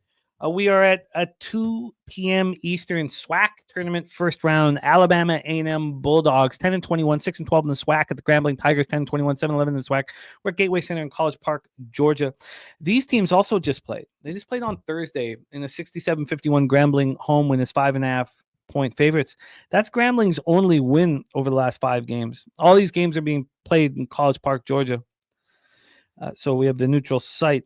Grambling also won the first meeting between these two teams 72-61 at Alabama State back on February 10th as 2.5-point favorites. Alabama State's lost 3 straight games, all by double digits. And, we talk about how it's tough to beat a team, 3 straight times and all of that.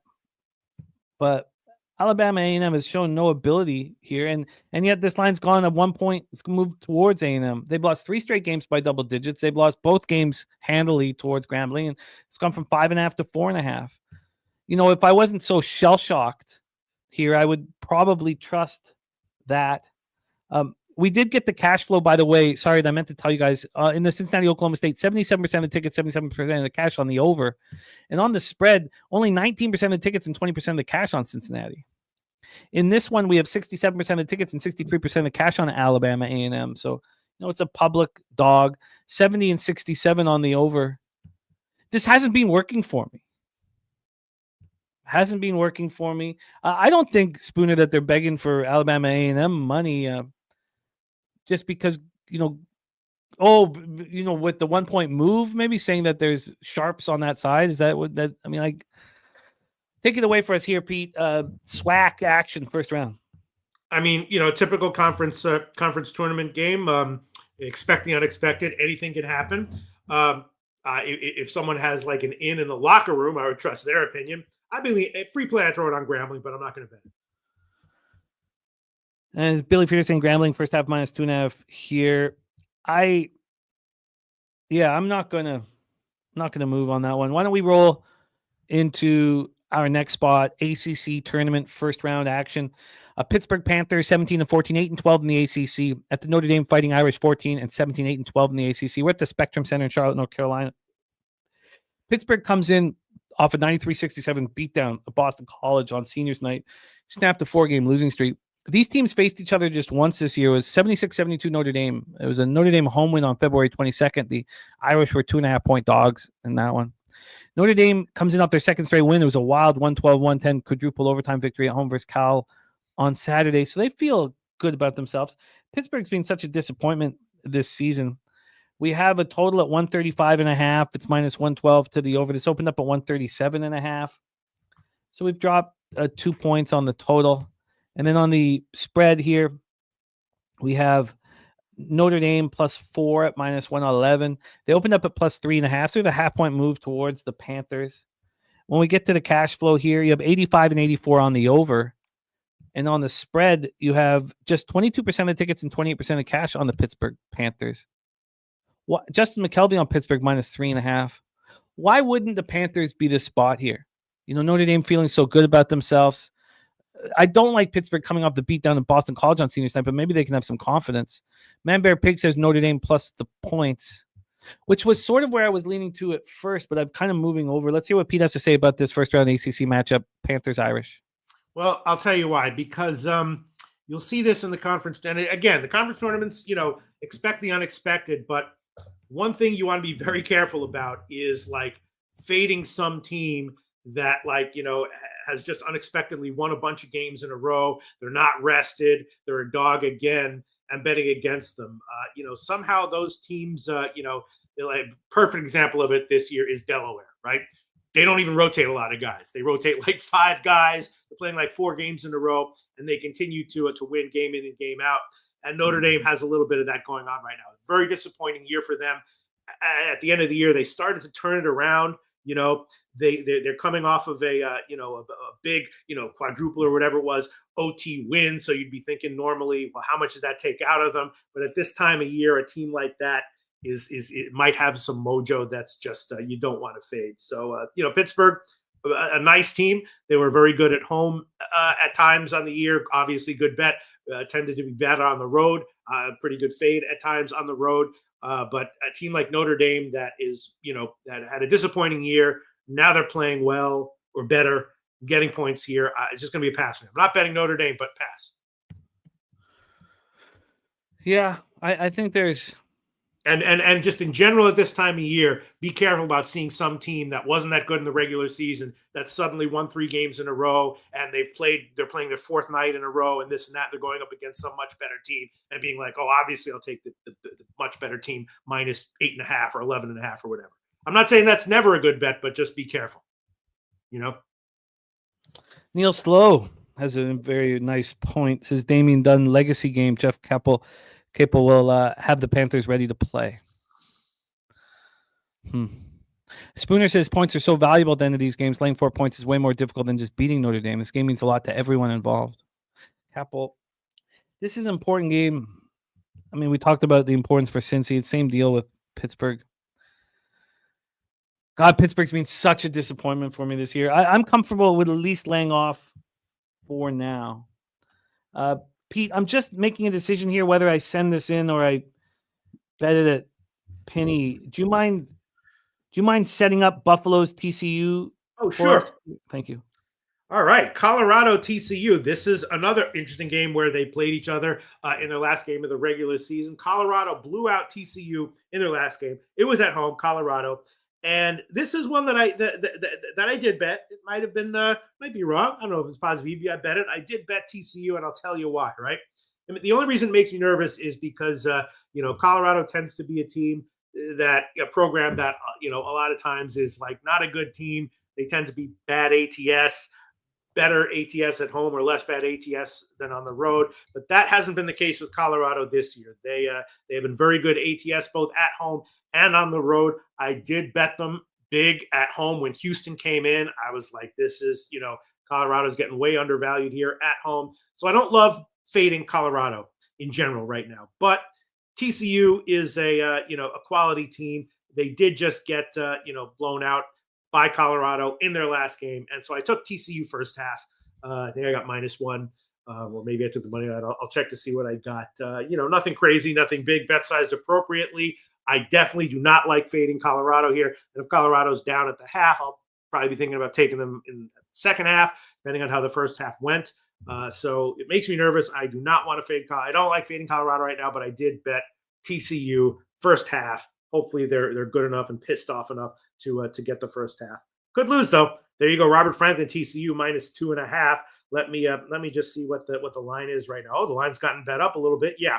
1.5 to 2.5. I understand that move in favor of TCU. I don't really agree with it just because Colorado is in general a pretty impressive team right now. Yeah. -1, -119 is what I would have to take. And I will give that official. I got better on my, on the bet that I made, but I'll make that official. TCU first half -1, -119. I bet it modestly, nothing crazy.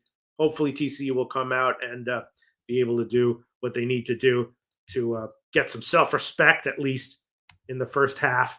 -1, -119. I'm going to shop around a little bit and see what I can find. Yeah, Colorado, pretty impressive team, and we'll see where they wind up in the postseason, but that might continue. Oh, -112. I'll take that one.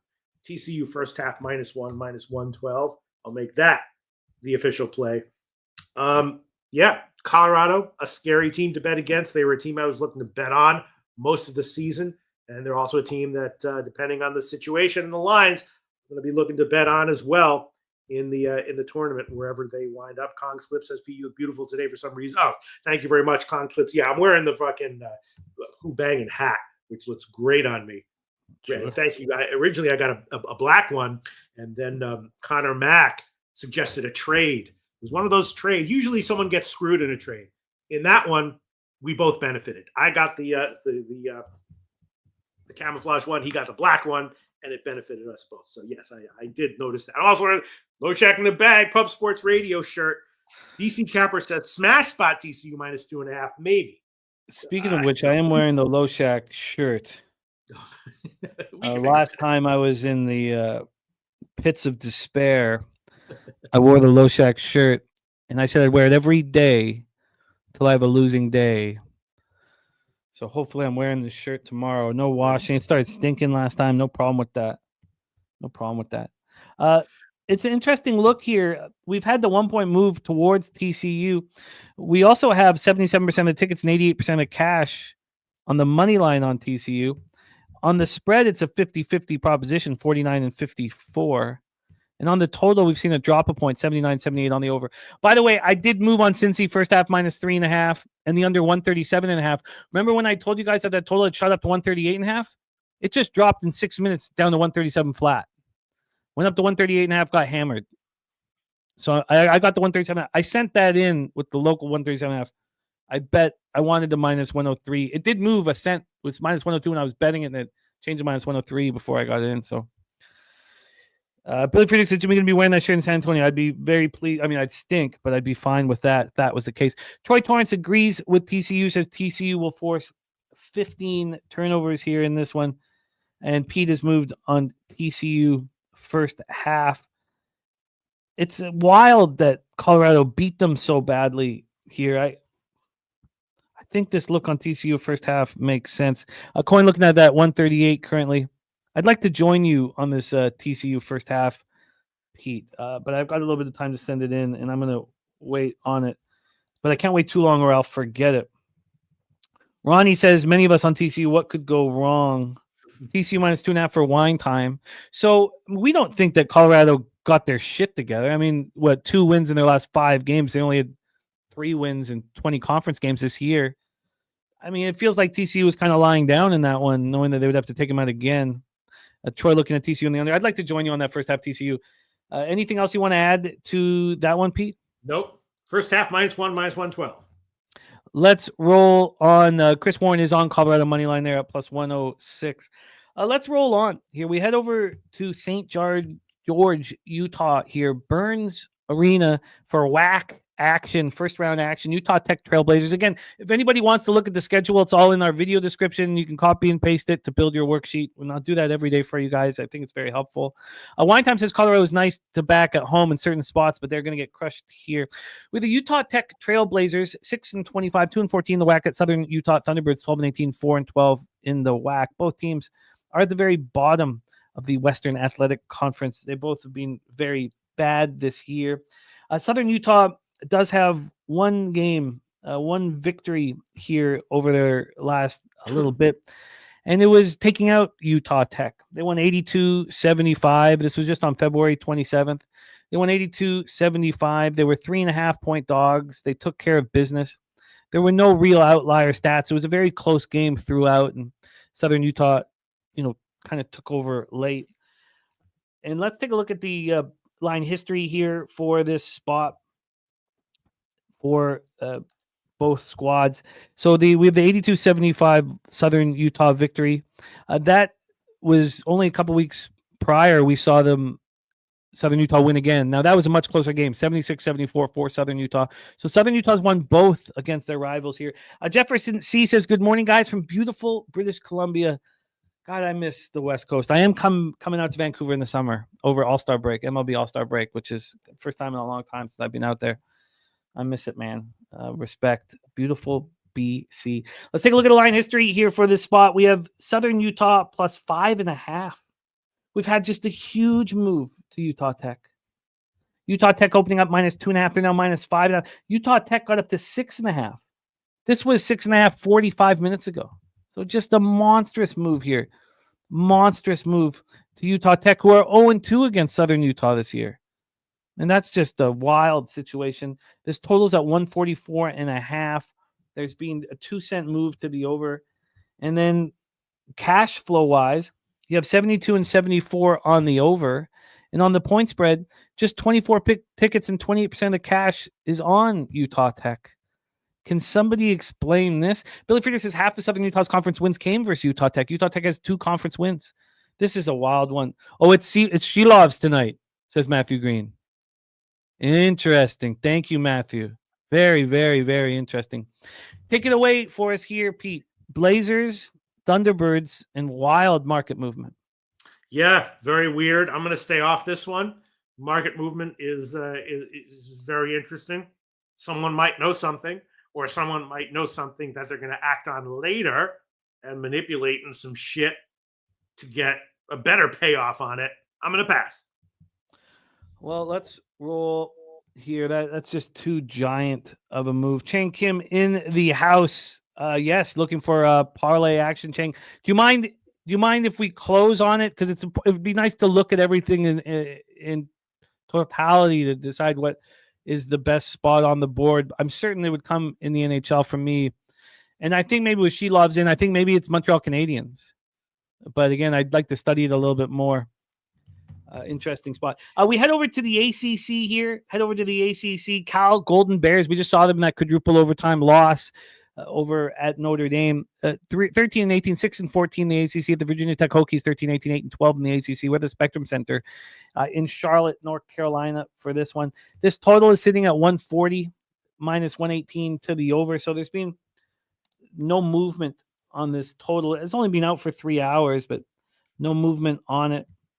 When we get to the point spread here for this one, we have a Virginia Tech a +4, minus 115.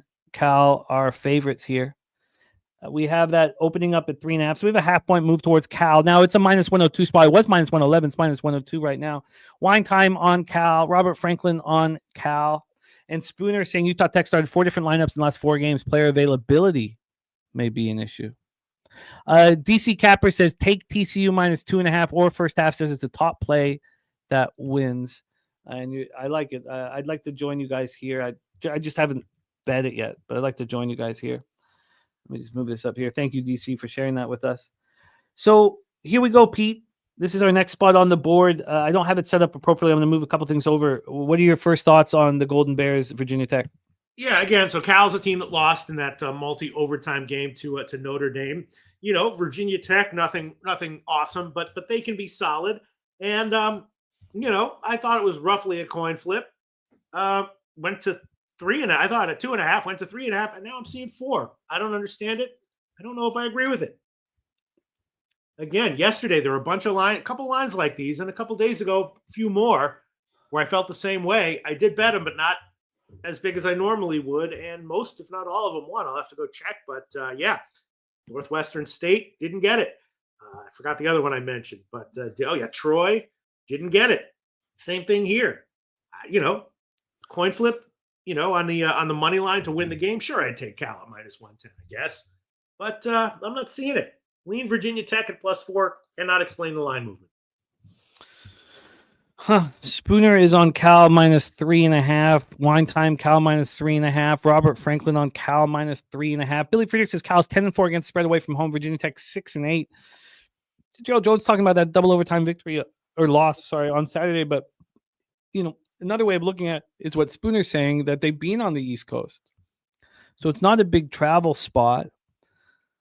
They seem pretty locked in as a basketball team right now. They've played once, these two teams this year. Virginia Tech traveled to Cal and beat Cal 71-68. I mean, Cal has one win here over the last 8 games. Not a team playing their best basketball, but that was a playoff type basketball game they just played. Virginia Tech lost their last 2 games by margin, losing 65-47 at Clemson, losing 91-59 North Carolina. And that win over Cal that came quite early in the year, 71-68.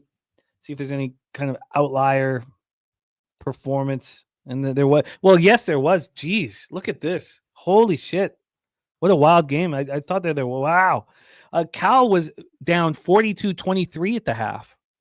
Cal shot 32.4 from the field and 25.9, while Virginia Tech shot 57.1 from the field and 50 from 3, and only won by 3 points. Cal only turned the ball over twice in that basketball game. That is a absolutely wild situation. Wow, they were up just a huge amount. Cal with 14 minutes left, they were up 19. Spooner says Virginia Tech won a 7.5-point dog versus Cal on the road. Don't believe your eyes. Believe what the books are telling you. Cal's -3.5 for a reason. And Kong's play of the day. Redbeard, by the way, on Tech money line. Interesting. And Kong's Clips play of the day is California first half -2, -110. Wow. Okay. I'm interested in joining you guys. So Kong's play of the day here is on Cal, who'd been out east. Gerald Jones has VTech's on his fade list. And then we have Spooner and others on Cal. Fascinating spot. Anything you want to add or move on here for this one, or you said that if it was -110, you'd be on Cal? Yeah, I was thinking about checking on Virginia Tech first half or full game me, but I'll pass. Okay, well, let's roll on here and head over to the Metro Atlantic first round of their conference tournament. We have the Siena Saints 14-17, 9-11 in conference at Ryder. Bronx 13-18, also 9-11 in conference. All these games are in Atlantic City. Very low scoring start to that Cincinnati Oklahoma State spot. 6-3 Cincinnati, 4 minutes in. That's all. Oh God, I'm such a fucking mess. It's all very hopeful. All very hopeful to get this started. Let's go into this Saints Bronx spot here, Pete. Saints coming off a loss at Manhattan, 78-66. Briders won 3 straight games. As I said off the top, both teams with the exact same record in conference, 9-11, but Siena lost 3 of 4 coming into this one, where Ryder is on a 3-game winning streak, playing some pretty good basketball. These teams met. They met here in one spot at Ryder. It's the only time that these teams met. One time this year. It was a 61-59 Ryder victory at home. They were 2.5-point dogs at that time. At that time, Siena was thought of as a better team than Ryder, but Ryder's come on in this one, come on over the rest or the late parts of this season. Let's get into the line history. Here we have Ryder plus 4.5 with no vig. They opened up at 4. Now it's a no vig situation, so let's call it a 1/4 point move. When we get to the total here for this one, coming up here right now. On the total, we have a 135.5. It's -113 to the over. This opened up at 136.5 and went up to 137.5. It was this move 13 minutes ago. There was a 2-point move towards the under. Robert Franklin on Ryder, money line. Ross Pitts on Ryder plus 4.5. And nice job. You took it live, Nasty. That's great. Excellent work there. Then cash flow. We have just 16% of the tickets and 22% of the cash on Siena. It's interesting. 74 and 74 on the over. Take it away for us here, Pete. What are your thoughts here with the Saints Bronx in New Jersey? Yeah, again, I thought, why should Ryder be getting 3.5? Then it went to 3. Now I'm seeing it's up to 4.5 or 5. I don't get it. I'd be leaning Ryder, but someone knows something. I didn't bet it, that's for sure. Spooner also on the Siena Saints here in this one. When they met earlier this year, it was pretty clear that coming into that game that Siena was the better team, but they certainly didn't look good down the stretch. Ryder winning 3 straight. But all we have is Ryder backers here. Gerald Jones, though, says too many points in his opinion. Let's just roll on. Let's head over to Conference USA first round action. Pete, 6:30 p.m. Eastern. Sam Houston Bearcats 13-18, 6-12 in conference at the UTEP Miners, 17-14, 7-11 in conference. We're in Huntsville, Alabama for this one. These teams just met 5 days ago. It was a Sam Houston victory at home over UTEP. It was 89-87. UTEP closed their conference play very poorly. They're in the throes of a losing streak right now. Sam Houston shot the ball well and took care of business. They were 2.5-point favorites, so they didn't cover. It was a very close game, but they shot 58.5 from the field and 50% from 3 to keep it a close game. I wonder if this is sort of set up for UTEP to bounce back, but they're a difficult team to trust with how they've been playing. Sam Houston won 5 of their last 7 games. They were playing quite well. They lost 81-72 at UTEP early in the season, then lost 89-87 at home to UTEP. I just don't know how we can trust UTEP here with the way that they've been playing. Let's get into this line history. This total right now is a 146. It's minus 105 each way. Oh, no, sorry, minus 105 to the under, minus 115 to the over. So we've had a 5-cent move towards the over. And when we get to the spread here for this one, here we go. Sorry, give me 1 second. Computer going a little slow. I think this spread will be important to know. Again, 74 and 75 on the over, and on the money line, on the spread, 34% of the tickets and 42% of the cash is on UTEP. UTEP right now minus 2.5 at minus 108, which was the same line when they were at home. They opened up minus 2. This got up to 3.5. This was 3.5 an hour, exactly 1 hour ago. And now we are at a 2.5. Take it away for us, Pete. Conference USA action, Bearcats Miners. Any interest? Yeah, again, don't get it. Now it's up to 2.5 or so. Leaning Sam Houston. Haven't bet it yet. Don't know if I will, but definitely leaning Sam Houston. It is a strange line here. We have Sam Houston money line from Robert Franklin. Gerald Jones with small plays on Sam Houston and the over. DC Capper telling me to double up here on TCU. I still haven't moved on it yet. We will be doing that. But let's talk about a team that a lot of people want to talk about. That is the Delaware Blue Hens. What a run for this basketball team. Delaware Blue Hens going up against UNC Wilmington Seahawks. The winner gets capped while we're at the Southtown 101. The winner makes it into the NCAA tournament. By the way, it's 11-6 right now, Cincinnati. 11-6 Cincinnati. So a lot of work still to go, but it looks like it's moving in the right direction for us. Delaware getting hot at the right time. One of those teams getting hot at the right time. They've now won 4 straight. They took out Towson. Towson was the conference leader here at 16-2. They won by 10 points. UNC Wilmington rolling. They barely got back past the College of Charleston, 68-67 in the semifinals.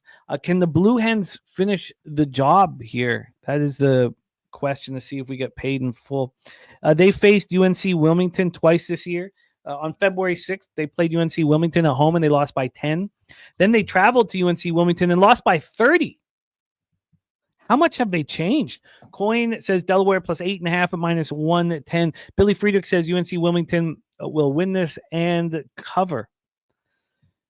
And Gerald Jones says crazy run, took Delaware live line last up 8. Chris Warren says I made a lot of money with Wilmington, including last night. I would not be against Delaware, though. Let's take a look at what's going on with this line history and hand it over to Peter. We have Delaware right now is now an 8. Opened up at 8.5. We had a half-point move towards Delaware. This opened up at 8.5, and the first move early this morning was towards Wilmington. Wilmington went to minus 9. Then they came back down to 7.5 this morning, 8, 8.5, now back at 8, which still is a half-point move towards the Blue Hens. And when we get to the total here, we have, let's see what we're dealing with. We have a 149.5. It's 148.5 market wide. This is a 149.5, but it's minus 120 to the under. It was a legit 149.5 at 9 in the morning, but it is no longer. And when we get to the cash flow, we have 66% of the tickets and 69% of the cash on the Blue Hens. Public backing Delaware, 74 and 77 on the over. Do you trust what you've seen from Delaware? Take it away. I have not watched them play, but I have monitored the games. They screwed me bad in the William and Mary game. I slammed William and Mary second half. I don't even remember what I did. Big loss for them. As far as the side is concerned, there's no way I'm going to touch it. I'm considering first half under, though, at 70. And I'll make that official. I'll shop around. I'll take the Delaware Wilmington first half under. Loshak's going to be on the first half under in that one. By the way, the live total is down to 132.5 in the Cincinnati-Oklahoma State game. We have the spread at 8.5. Looks like Oklahoma State is going to be going to the line. I'm not sure if that is a shooting foul that just happened. There's 12:37 left there. So Pete has just moved on the first half under in the Delaware Blue Hens Wilmington Seahawks CAA Championship final. First half under. Do you have the number up, or are you going to keep shopping? Yeah, no, 70 minus, what do we got here? 70 minus 108. Under 70 minus 108. Also, we have a $100 race today. $100 race, as we had some issues with people seeing the race last out. Can people see the race right now? Can you see the race right now? Let's see. Can people see the race? Or is it black on screen? Please let us know. They can see the race. Okay, we're in business. Okay, so we're in business. And a huge thank you to Gorky. No one saw the race, but Jose and I and Gorky, who gives us so much, won it and said, let's race again. Don't worry about it. And we only have the $100 because Jason Meyer, the El Dorado custodian, wanted to send it back into the pot. So two great friends of the show, always supporting us. So shout out to both Gorky and to the El Dorado custodian, Jason Meyer. We roll on to American East playoff semifinals. Vermont Catamounts, Spooner's Vermont Catamounts, facing the Maine Black Bears. Vermont certainly getting hot at the right time, playing very good basketball. One game back of Bryant in the regular season, but they closed with a flourish. This Catamount squad closed right now is on a 10-game winning streak. Part of this winning streak was 2 wins over Maine. They won 55-49 at home over Maine. Then they beat them again 65-61 at Maine. Playing good basketball. Justin McKelvey is Vermont minus 3.5 in his pocket. Shout out to Gerald Jones. Thank you so much, man. The support you guys show us means so much to us, especially in a situation like I'm in right now where I'm just really feeling the difficulty of the last week. Spooner is also on his Catamounts, Peter. So we have Spooner and Justin McKelvey both on the Catamounts in this game. Let's take a look at the line history and hand it over to Peter. We have a total of 123, Pete, a very low total. This opened up at 123, went up to 124, and came right back to 123. And then on the point spread here, we have, get over here, on the spread, we have these Catamounts now -5. A big move towards them with our colleagues getting that 3.5. This opened up offshore here at 8:10 in the morning at 4, moved up to 5.5, and now it's back at 5. But excellent work from our colleagues to get those numbers. And then when we get to the cash flow, there's 85% of the tickets and 88% of the cash on the over, and yet it dropped back to the original number. And on the spread, Pete, it's 50-50, but 57% of the cash is on Vermont. Take it away. Can't wait to hear your plan. Yeah, I kind of trust Spooner on this one. It's a big move in favor of Vermont. The only thing I'm thinking about is the old first half under, even at 57.5. I'm thinking that's my lead. Yeah, I had a nice casher on Thursday on a very low total on a first half under with it. Our guy Ron Crawford in business with TCU and the Pelicanos. Thank you for sharing that with us, Ron, my man. A shout out to our guy Ron Crawford, always putting us first and making sure we know what his action is. A great friend of the channel. It's too bad that his band can't rock with us, but they got a gig over the big Pubapalooza, so they can't rock with us, but we always have this.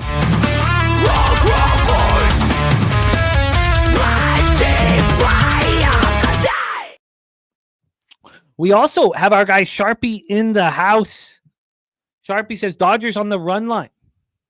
And he's got money on Sasaki 5 plus K's at plus 170. If he goes 75 pitches, like I believe him to be projected, this is a walk in the park. Plus the 2 best contact guys, Quan and Ramirez, not in the lineup for Cleveland. Our friend Sharpie. There's Fap wins. Says cash that Chetlingham bet. Put your hands together. Absolutely great work, Fap. You are a monster, my friend. A monster.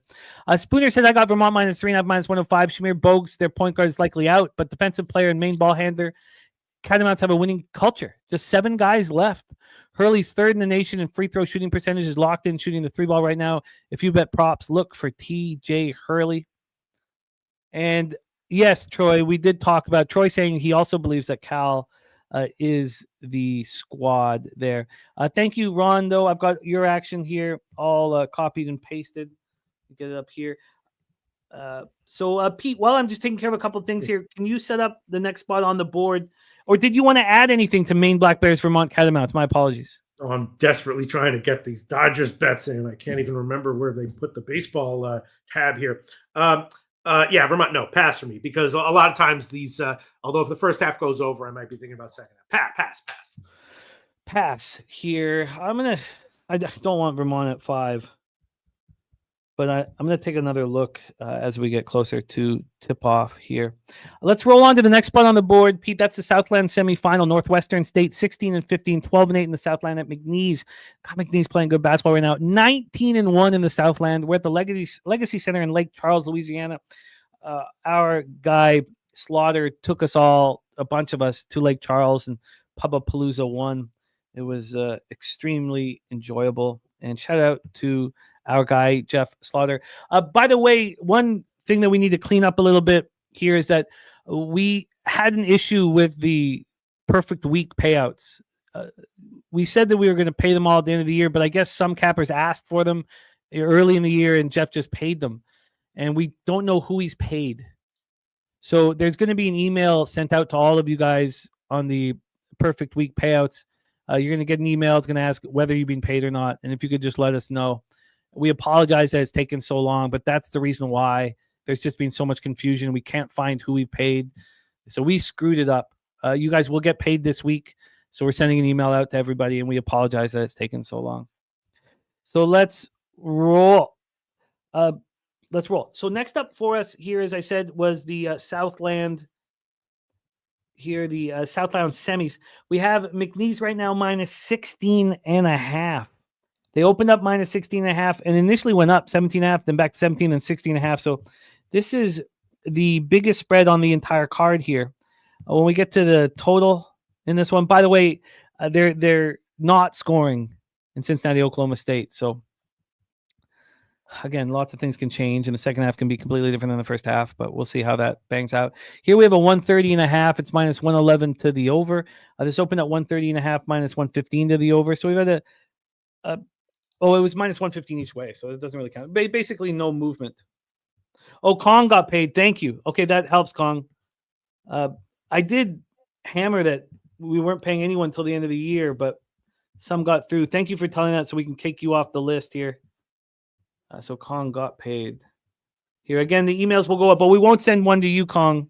That's Nate. You'll get yours. You'll get an email here as well.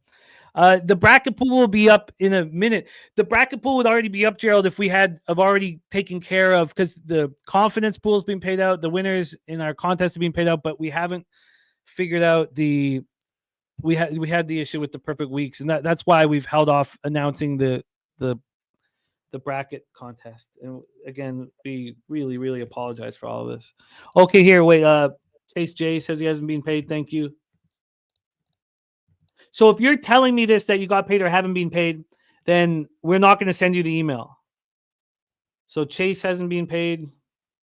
So has Nate hasn't been paid. Oh, Chase is trolling me. Okay. That's not helpful. Okay. Nate hasn't been paid. Okay. Okay. Here we go. We have this McNeese spot. Here, I'm a little behind trying to get other things going. What are your thoughts on this one, Pete? I'm sorry. I'm trying to look at the McNeese game. Oh, yes. Total pass. McNeese is great. Huge line. Northwestern State's been great ATS. Total pass. I mean, the free play, I guess I'd throw it on McNeese first half. Northwestern State full game, but total pass.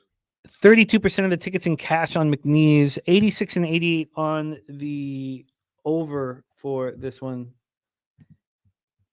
It's just such a big spread. I love the opportunity to cap McNeese here. Nut Flush waiting for yours as well. Okay, thank you, Mike. So we won't send you an email, Mike. And we're working on this today. So Kong got paid. And here we go.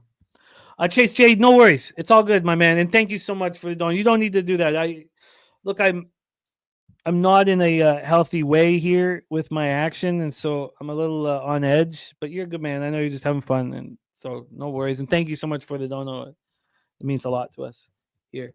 That is a crazy a line with McNeese being this big of a favorite. I know they've been excellent all year. It's 15-8 right now for Cincinnati. We're about 11 minutes into that basketball game.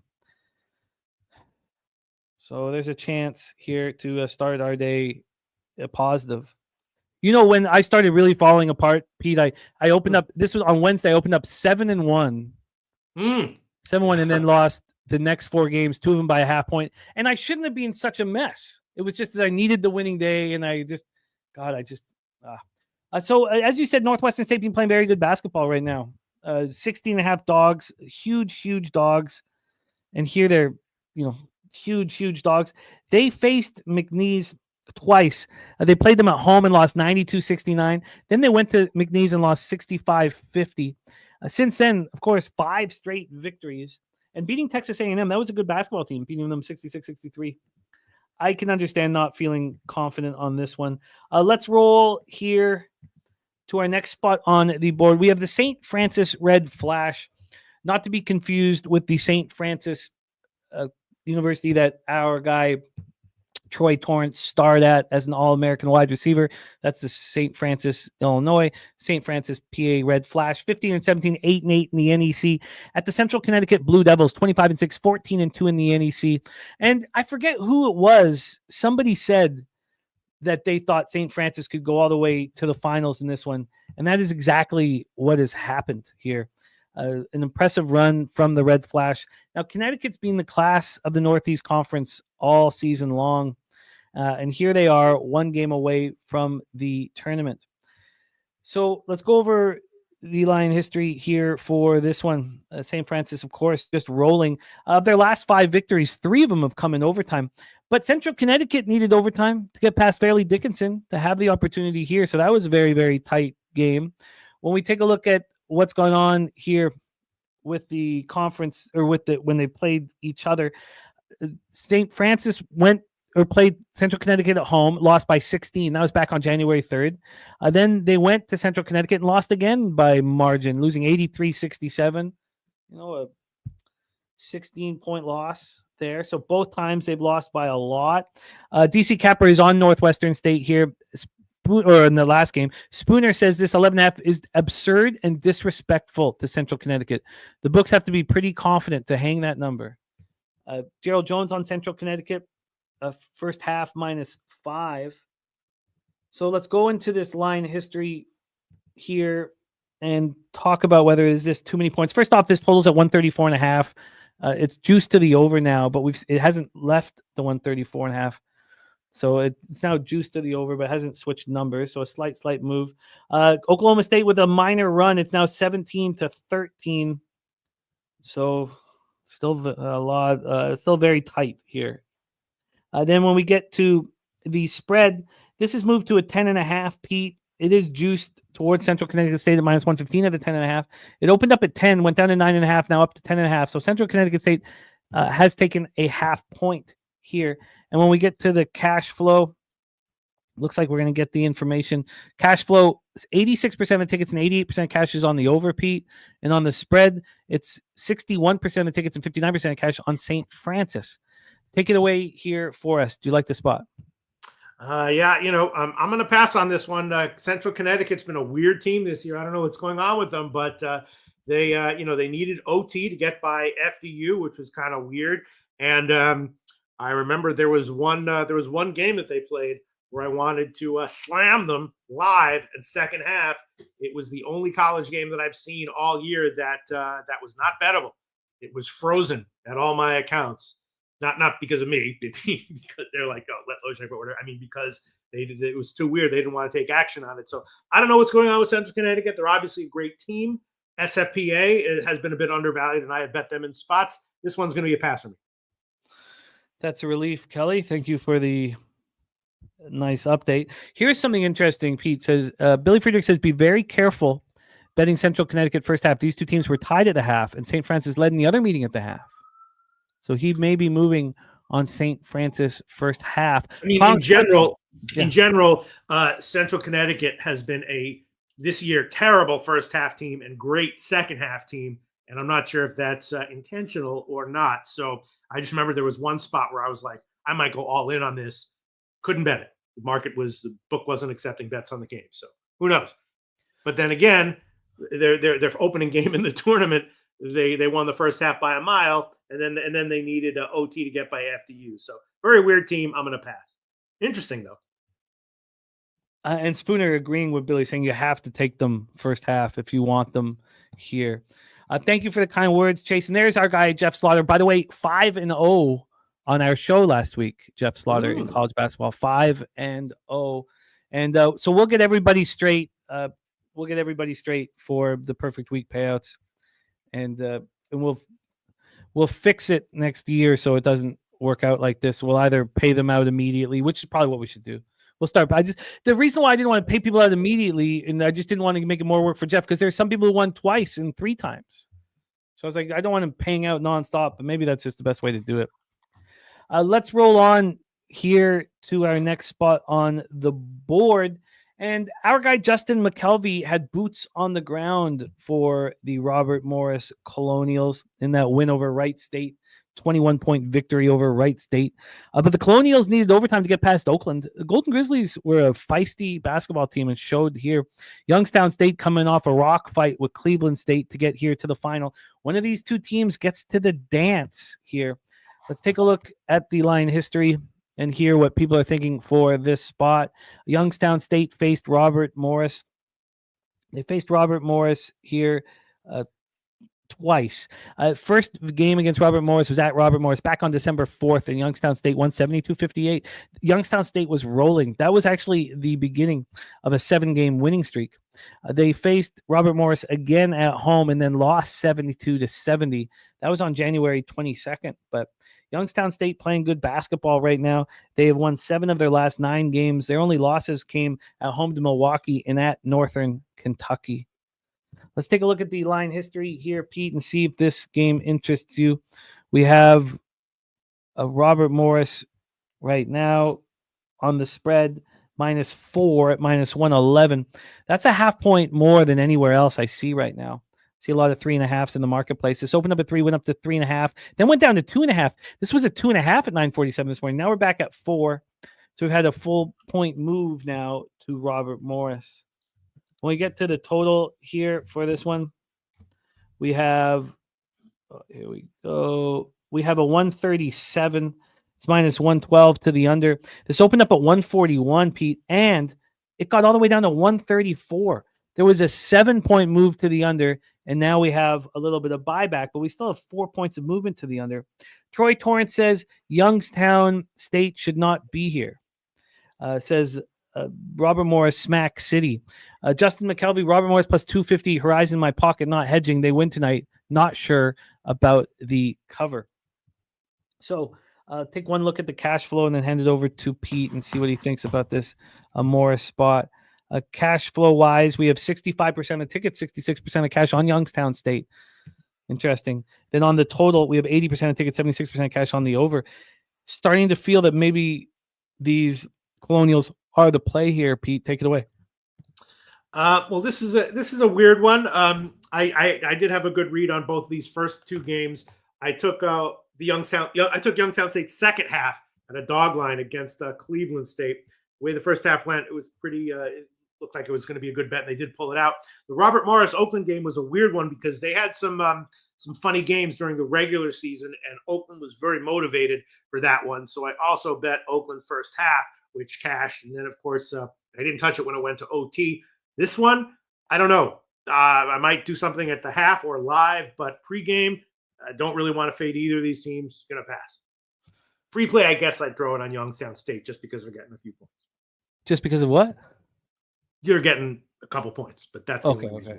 You think it's a coin flippy type spot? Okay, I have some interest in Robert Morris. I'm going to spend a little bit more time on it. Let's keep rolling the Pacers. But then look at Troy Torrance's take on it. Yeah, I mean, I bet Youngstown State in the other game just mostly for statistical reasons, but Troy's take on it is very convincing. I mean, Robert Morris in general has been a good team to bet on this year, and I've made money with them. And I also thought that Cleveland State was the better bet in that game as well. I didn't bet it preview. You might be right. Robert Morris might be a great bet here. I'm interested here. By the way, it's gotten close again. It's just a one swing after another 21-13, then 21-18. Now it's 23-18. So it's very, very tight here. It's as our friend Ronnie Lofton said, the sweat is on. Oklahoma State now in the bonus too, so they're heading to the line for 2. A very nervous, very tight situation here. Let's roll on to our next spot, Pete. Big 12 championship first round. Arizona State Sun Devils 13-18, 4-16 in the Big 12. At Kansas State Wildcats 15-16, 9-11 in the Big 12. Again, these games going down at T-Mobile Center in Kansas City, Missouri, and we're watching the first one live. Oh, I guess that one, they're in the bonus now, but they didn't go to the line there. So that's somewhat helpful. Here we go. Kansas State fell to Iowa State to close out their regular season. They were at home. It was seniors night. It was ugly, 73-57. That was on the heels of 2 victories here. They faced Arizona State just recently, just the 23rd of February. It was at home at Arizona State, and Kansas State lost 66-54 in that one. But Arizona State did not come in good shape. This is a team that's lost 4 straight games. And to make matters worse, this is a team that's lost 10 of their last 11. Playing bad basketball. So they did beat. So the only game they've won of their last 11 was against this Kansas State squad. And that was the only time that they faced Kansas State this year. Oh, I take that back. Sorry. No, there was also a 71-70 loss. Sorry, my bad. At home to Kansas State. So they lost at home 71-70 Arizona State. Then they traveled to Kansas State and beat them 66-54. Let's get into the line history here for this one, Pete. We have Big 12 action here. This total is a 144. It's minus 113 to the under. Gonna see as soon as I can. There we go. This opened up. This has moved all over the place. This opened up at 142.5, and it climbed all the way up to 146. So some confusion in the marketplace. We're now back at 144. And then on the point spread here for this one, Pete, we have Kansas State now minus 6. Minus 6 at minus 105. They opened up at 5.5, and they're now at 6 in a low VIG situation. When we get to the cash flow, here we have 64% of tickets and 69% of cash on the over. And we have 74% of tickets and 75% of the cash on Arizona State, and this line's moving away from them. Take it away, Pete. Do you have any interest in the Wildcats here against Sun Devils? No, not really. I mean, I might have a bet closer to tip-off, but Kansas State obviously significantly better ATS than Arizona State in the last bunch of weeks and months, except for when they played each other. Arizona State rolled. Kind of crazy one. I'm gonna pass. Nothing right now. We have a pass here. So we're going to head back to Charlotte, North Carolina, back to the Spectrum Center for this one. By the way, I do have some interest in Kansas State. I just need to sit with it more. But I do have some interest in them. It's probably too big of a spread. It's certainly not a slam dunk spot for me to bet, but I have some interest in them. Let's go back to the ACC with a Syracuse Orange, 13-18, 7-13 in conference. The Florida State Seminoles, 17-14, 8-12 in conference.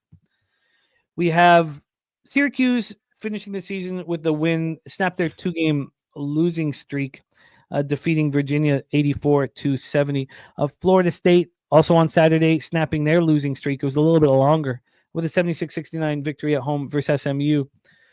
So both teams at least feeling a little bit better themselves coming into the first round of the ACC.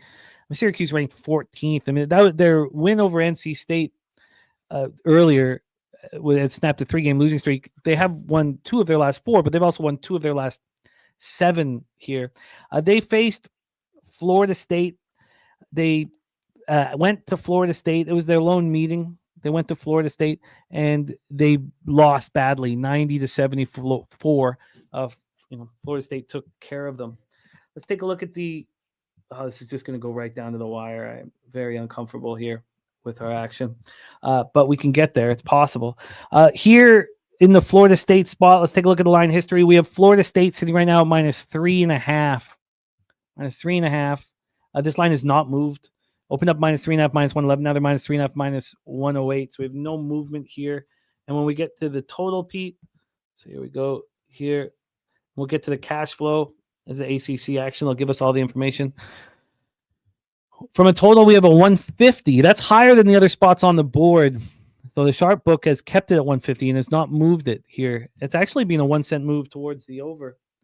And then when we get to the cash flow, just 37% of the tickets and 24% of the cash is on Florida State, 78 and 75 on the over. Take it away, Pete. Any interest here with Syracuse, Florida State?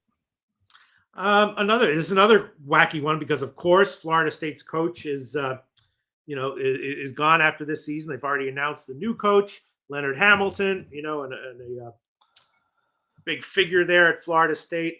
So they're giving a bunch of points, and they're also better with that guy with Malik Ewan's return. That helps them out. But Syracuse is okay. They've got some talent and some life to them as well. So I don't feel comfortable giving Syracuse 3.5 points. It was down to 2.5, now up to 3.5. Not exactly sure why, but pass. I'll maybe look at it live or at the halftime. Free play, sure, I take Syracuse with getting 3.5. But it's a tricky one. Chris Warren looking at Florida State. Robert Franklin looking at Florida State. Ross Pitts on Florida State. Interesting. Lucas, my man, feels like a few of us are kind of in that situation. And you're a great friend of the channel, a great friend of the show, and nothing wrong with taking a little bit of time. We watched Troy off a tough spot, take 4 days off and come back with a flourish. So sorry to hear that you felt that as well. Chris Warren says, feels like an FSU spot. There's Dabby Cab in the house. And Spooner says, Syracuse coach Autry needs the win. He lost last year in the first round in the ACC tourney, and they're going to kiss the big dance for a second year. Dabby Cab just moved on Arkansas -2 at -115 for tomorrow. He'll be here, I hope, to break that one down for us live.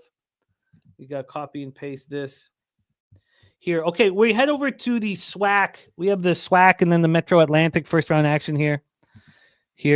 Let's get this one. And Jeff Slaughter saying that Youngstown offense is trash. I'm looking forward to see what Jeff is moving on. Again, Jeff went 5-0 on our show last week. So let me know what he decides to do. Peter Loshak, next spot on the board for us, SWAC tournament first round. We have Prairie View A&M Panthers, 5-26, just 4-14 in the SWAC. The Florida A&M Rattlers, 13-16, 10-8 in the SWAC. All these games for the SWAC played at the Gateway Center in College Park, Georgia. So Prairie View off of 3 straight losses, Florida A&M off of 2 straight losses. Neither team playing good basketball this year, but Florida A&M with a much, much better record this year. The Prairie View Panthers, they have one win in their last 14 games, and that was against lowly Mississippi Valley State. I remember that game. I remember that whole setup. This is a poor basketball team. Now, they played at home against Florida A&M on February 10th and lost 78-67. So that was their lone meeting with Florida A&M. Now they face them again here in round 1. Let's get into the line history for this spot. We'll start with this total. We have moved on to 8:30 p.m. action, so we are getting through. There's only 4 games in NBA, so let's keep the brisk pace here. This total is a 145. It's -112 to the under. It opened up -115 to the under, so we've had just a 3-cent move towards the over. And then on the point spread here, Pete, we have Florida A&M -7. I see 7.5s out there. This opened up at 7.5 and immediately went up to 8.5. And that was within 40 minutes of this being available. And now we're back at 7. So now we've had a half-point move officially on Prairie View A&M. And when we get to the cash flow here, we have 65% of tickets, 64% of cash on the over. And on the spread, 60% of tickets, 52% cash on Prairie View A&M. This game makes me extremely uncomfortable. Take it away for us here, Pete. SWAC tournament first round. Yeah, I mean, Florida A&M was a juggernaut ATS on the season, and Prairie View was bad. So, again, pass. Free play, I'd put it on Florida A&M. Sure, why not? Yeah, this one is quite uncomfortable. We got Tone Miggins in the house. Allen rebounds over 9.5, and Sam Houston money line. Okay, copy and pasting. Yes, must always copy and paste our guy Tone Miggins action here. Let's get that copied, and then we will talk about the Allen spot. Pete, I did move on the Cavs to win the championship at 7-1 about a week or so ago. Dan Kelly liking it. I just think it's way too big of a number to have in my pocket and just wanted it there. So the Cleveland Cavaliers 7-1. Yeah. Wow. Okay. I'm sorry. That sounds like a great bet. Jeez, surprised you were able to get it. Yeah. It's gonna all these futures become more important with the struggles of last week. Let's roll on here, Pete. We head over to the Metro Atlantic first round action.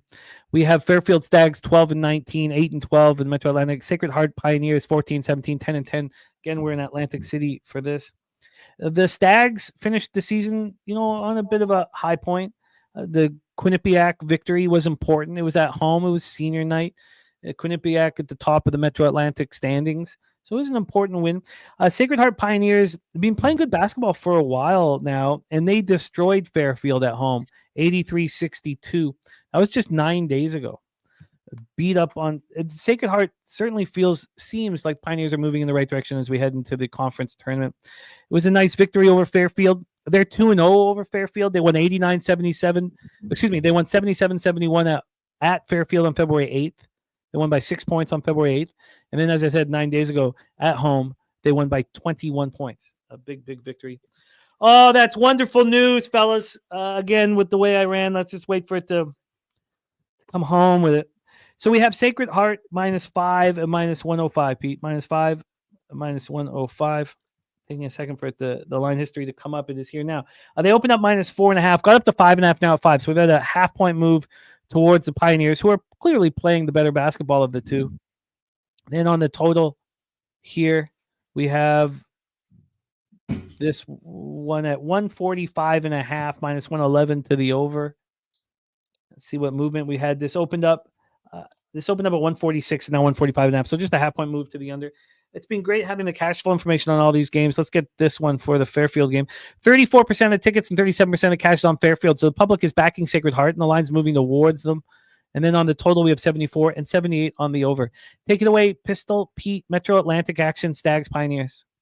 I was just going to say, when I heard your reaction to the Cincinnati-Oklahoma State game, I had the absolute worst. I mean, it's like college basketball. I had a second half that I was winning by a mile, and I think it was up by like 4 points with like 15 seconds to go. I don't remember what it was, but some guy scored 5 points in 2 seconds. I wound up losing it. I'm trying to find the game, but no, it's looking great. It's looking great. But as you know, if there's 8 seconds left in a college basketball game, that's almost an eternity. All right, Jimmy. It reminds me of when this guy's like, "What's the worst thing that's ever happened to you gambling?" And I was like, "That fucking happens weekly." Yeah. And I'm not gonna, and I also didn't like the guy, so I was like, I'm not gonna give you any fodder to make you fucking feel good about the shitty choices I made in life. So how about I give you fucking nothing? Pete, take it away here. Any interest in Stags Pioneers before we get into the big Gonzaga St. Mary's game? I don't know. Now I'm like obsessed with finding out what that game was. Literally, like the game was over. It didn't matter for the final result. A guy hit like a 3-pointer and then a layup in 2 seconds to give me a loss. By the way, just before you get into this, we have action from Slaughter. Robert Morris -4, Lamar +1.5. Robert Morris -4, Lamar +1.5 here for Jeff Slaughter. Copied and pasted. Take it away for us, though, Pete. WCC action. Yeah, the Lamar was another one of those lines. I was like Northwestern State yesterday. I was like, they're going to have a tough game, but I don't exactly understand why they should be a dog. Interesting that Slaughter likes it. All right. Which one are you talking about? Fairfield Sacred Heart? Yes. Yeah. I mean, Fairfield did end their season well. ATS at slight lean Sacred Heart here, but, not going to touch a pregame. Maybe live or at the half, but pass full game. Sacred Heart. They're playing good basketball. So, sorry, did you say that you were leaning there? Lean Sacred Heart, yes. They're playing good basketball. There's no doubt about it. Let's move on to the big one on today's card, that being the West Coast Conference Tournament Final. Gonzaga Bulldogs 24-8, 14-4 in the WCC. At the number 19th ranked St. Mary's Gales 28-4, 17-1. We're at Orleans Arena in Las Vegas, Nevada. This total is a 137.5, has not moved. Sitting there at the same VIG as it opened up at. When we get to the point spread here for this spot. Here we go. From a spread perspective, the Gales are plus 3.5 at minus 108. They opened up at plus 3.5 and minus 108, and this is where they are now. This did go up to 4, down to 3, and now it's right where it opened. Just seems a little disrespectful here, but now you're hearing Wine Time saying that he will be on the Zags. Zags coming off taking out San Francisco in their first 2 games. They don't seem to turn it on, at least against the better teams, until the second half, if they turn it on at all. Spooner said, I think St. Mary's wins the game outright. I expect the public is going to hammer the Zags all day. St. Mary's faced Gonzaga twice this year. Gonzaga went to St. Mary's and lost 62-58 on February 1st. And then they lost again at home, 74-67 to St. Mary's. Can St. Mary's beat Gonzaga 3 times in one season? Pete, take it away. Yeah, I haven't bet this one yet, but I did bet it. I took a shot with St. Mary's first half +2. Gonzaga, very impressive team. St. Mary's is as well. I mean, obviously a huge rivalry here. Gonzaga won the first 2 championship games 3 and 4 years ago, and then St. Mary's won last year. So I just didn't understand why St. Mary's should be a dog, so I took a small shot with them. First half money line and first half spread +2. Huh. Yeah, I hear you. By the way, first half closes 38-26 Cincinnati. So we start the day with a victory, but the live total is right there at 137.5, and we're on the full game under. So there's no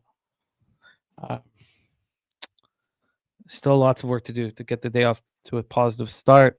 Wine Time says it's obvious who the public is on, and the line moving towards the Zags. Zags own these guys. They're 0-2 against them this year, though. Wine Time. I don't know if we can say that they own them. Wait, the line's moving towards the Zags? Yeah, I have it exactly where it opened. Yeah, I got 4. I saw 4 when I bet this one. Now it's 3 juice to Gonzaga, but I'm not seeing a big Gonzaga move here. 80% of tickets, 83% cash on the over, and 80% of the tickets, 77% of cash on St. Mary's. Yeah, no, I hear you. One time it's but Spooner believes that will change as we get throughout the day. We'll have to see here. Let's move on to the next spot on the board, but that is the big one today. Next spot on the board happens to be Stacks Play of the Day number 2. We already heard Stacks Play of the Day number 1, TCU -1.5. Stacks Play of the Day number 2 is the Great Danes of Albany +9.5 for our guy Justin McKelvey. Stacks.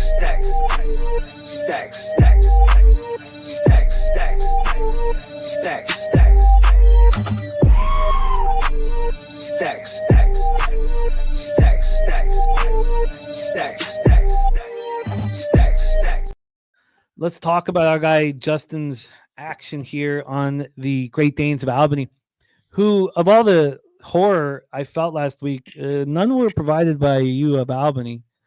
Albany being good to me, man. Let's get into this one here, where the American East semis, the Great Danes 17-15, 8-8 in conference at the Bryant Bulldogs 21-11, 14-2 in conference. We're at Chase Athletic Center in Smithfield, Rhode Island. Shout out to Nasty Nate. U Albany's won 3 of 4. They lost 79-71 to Vermont, but they've been playing good basketball late in the season, and now they have the opportunity to get into the American East Finals.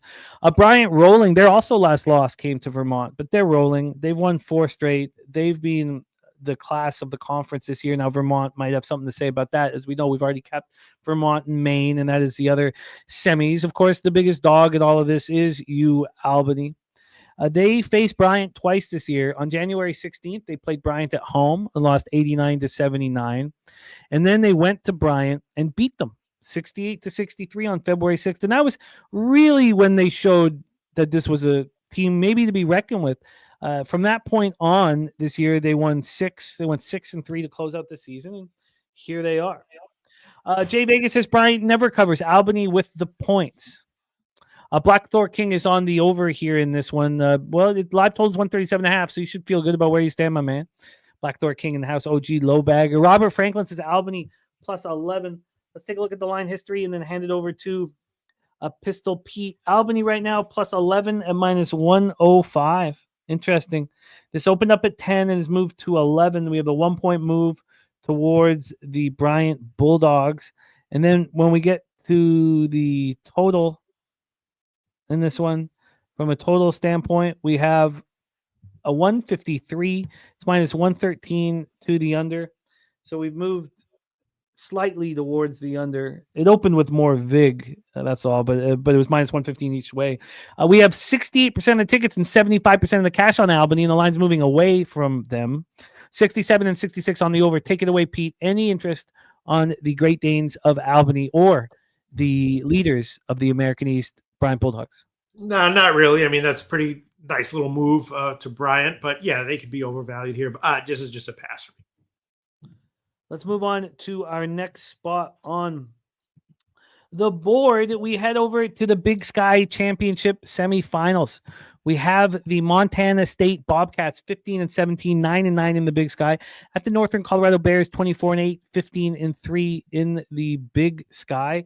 We are in Boise, Idaho for this one, for Montana State, Northern Colorado, which, you know, we'll talk about the teams that helps. Obviously, the Idaho teams, but they are not involved in this one.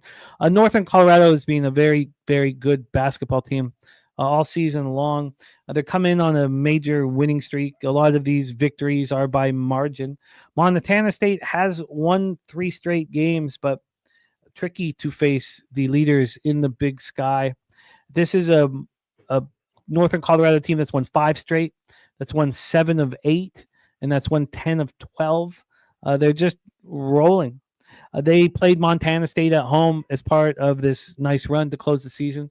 They beat Montana State 73-66 at home. They also went to Montana State earlier in the year on January 9th and just squeaked out an 83-82 victory. Let's take a look at the line history here. This total is at 145. It opened up at 144. So we've had a 1-point move towards the over. And then on the point spread here, we have Northern Colorado Bears minus 5.5, minus 106. They opened up at minus 4. They did get to minus 6 at 9:41 a.m., but back at minus 5.5. So we've had a market move towards Northern Colorado. 81% of the tickets, 83% of cash on the over. It's dropped a point. And just 24% of the tickets and 28% of cash on Northern Colorado. Take it away, Pete. Do the Bears interest you at all in the Big Sky semis? No, not pregame. I'd be leaning Northern Colorado, but again, team like Montana that has appeared to have turned a very short but a little bit eye-opening ATS corner very late in the season is not a team that I want to bet against. I'm not saying they're going to be like Delaware here, but makes me uncomfortable to bet against it. So pass for me. All right, I've got asterisks and question marks towards Northern Colorado. We'll take another look at that here shortly. Let's roll on. Next up, 9 p.m. Eastern with the Conference USA Championship first round. FIU, Florida International Panthers, 9 and 22, just 3 and 15 in conference. At the Western Kentucky Hilltoppers, 17 and 14, 8 and 10 in conference. We're in Huntsville, Alabama for this one. FIU closed on a 3-game losing streak. Western Kentucky also didn't look good at the end of the year, losing 2 of their last 3. Their lone victory of those last 3 games was over Florida International at home, 76-67 for the Hilltoppers. FIU looked bad this year. Looked really, really bad. They have 3 wins in their last, 18 or so games, and one was at home against Western Kentucky, and they smashed them January 4th, 85-66. Since then, they have lost 14 of 16 games. And of course, one of them coming at Western Kentucky by 9. It certainly feels like FIU is just simply moving in the wrong direction. By the way, Spooner says Montana State continues to bench their leading scorer and rebounder, Brandon Walker, not injured or suspended. That is such an interesting bit of information from our guy Spooner. This is the 4th to last game here of 31. Florida International Western Kentucky. Western Kentucky -4.5. It's heavily juiced. It's more of a 5. The 4.5 is -117. So we'll call it a 5. Only being 2 cents of movement towards the Hilltoppers. But FIU is just a bad basketball team. So it is, keeping this under 5 is a little bit fishy and a little bit uncomfortable. This total is a 143. It's -111 to the under. It's come up from 141.5. That was an hour and 5 minutes ago that it moved. We have the Hilltoppers right now have 72% of the tickets and 74% of the cash. For them to be that public, I would like to have it move to 5.5, 76 and 71 on the over, and we just saw it move towards the over. Take it away, Pete. Conference USA Championship first round, Panthers, Hilltoppers in Huntsville.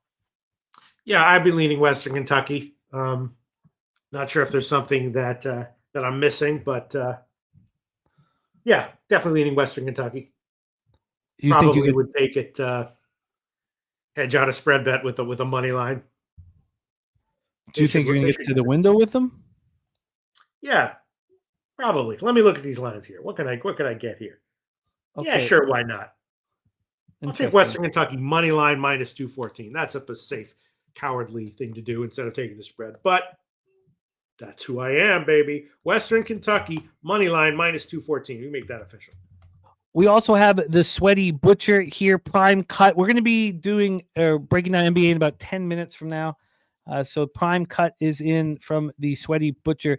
Dame time under 6.5 assists, -110. Losing the Suns +7.5 in overtime on Friday. Now, I mean, I did catch the KD prop, but still, is frustrating. I just don't remember a more frustrating week in my entire career. Let's roll on. Next up, we head to the Southland Tournament semis, back to Lake Charles, Louisiana, at the Legacy Center for this. Nichols Colonels 20-12, 13-7, which takes us to our guy Respect. So Nichols State first half in full game again for our guy Rez Mob Steady Mobbin. Lamar Cardinals on the other side, 19-12, 14-6 in conference. Lamar just faced Nichols. So this place faced Nichols Colonels, Nichols State. They beat them 66-53. So they won by 12 points, and they haven't played since then. So Lamar Cardinals been off for 8 days. One of the mistakes I made this past week, Pete, was expecting these teams to come out a little slower.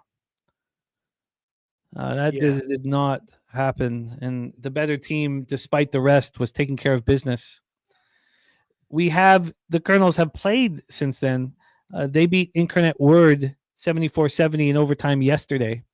So they also, when they faced Lamar at home, it was a very close game. Now, that was back on January 20th. They lost 78-74. That followed with a loss at Texas A&M Corpus Christi. But then they won 4 straight, lost a couple games, won 4 straight, then lost to Lamar, and then beat Incarnate Word in the quarters here. So now they face Lamar. We have heard already from Slaughter, he is backing Lamar in this spot. Lamar and Slaughter went 5-0 last week on our show. This total opened up at 143. Pete dropped all the way to 137, 6 points. A huge, huge move towards the under. Monstrous. And then on the point spread, we have Lamar +1.5. They opened up -1.5. Now, we had Troy tracking these spots in non-Power 5 conferences. The teams that went from favorite to underdog were winning. We're paying out. Very fascinating. We talk about wanting to be on the team that goes from dog to favorite, but that wouldn't have helped you. Let's get to the cash flow here. We have 73% of tickets, 72% of cash on the over.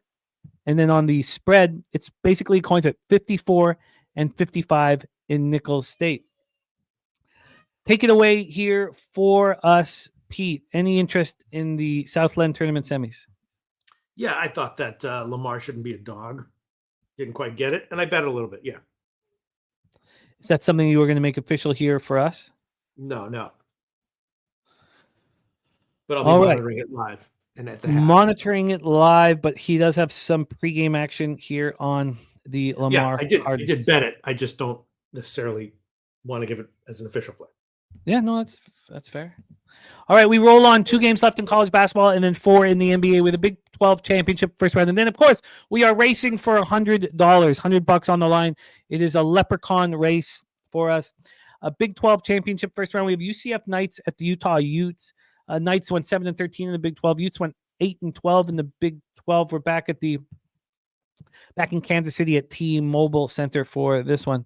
Let's get this all set up here with the line history and the cash flow. We have Utah right now -2, the -106.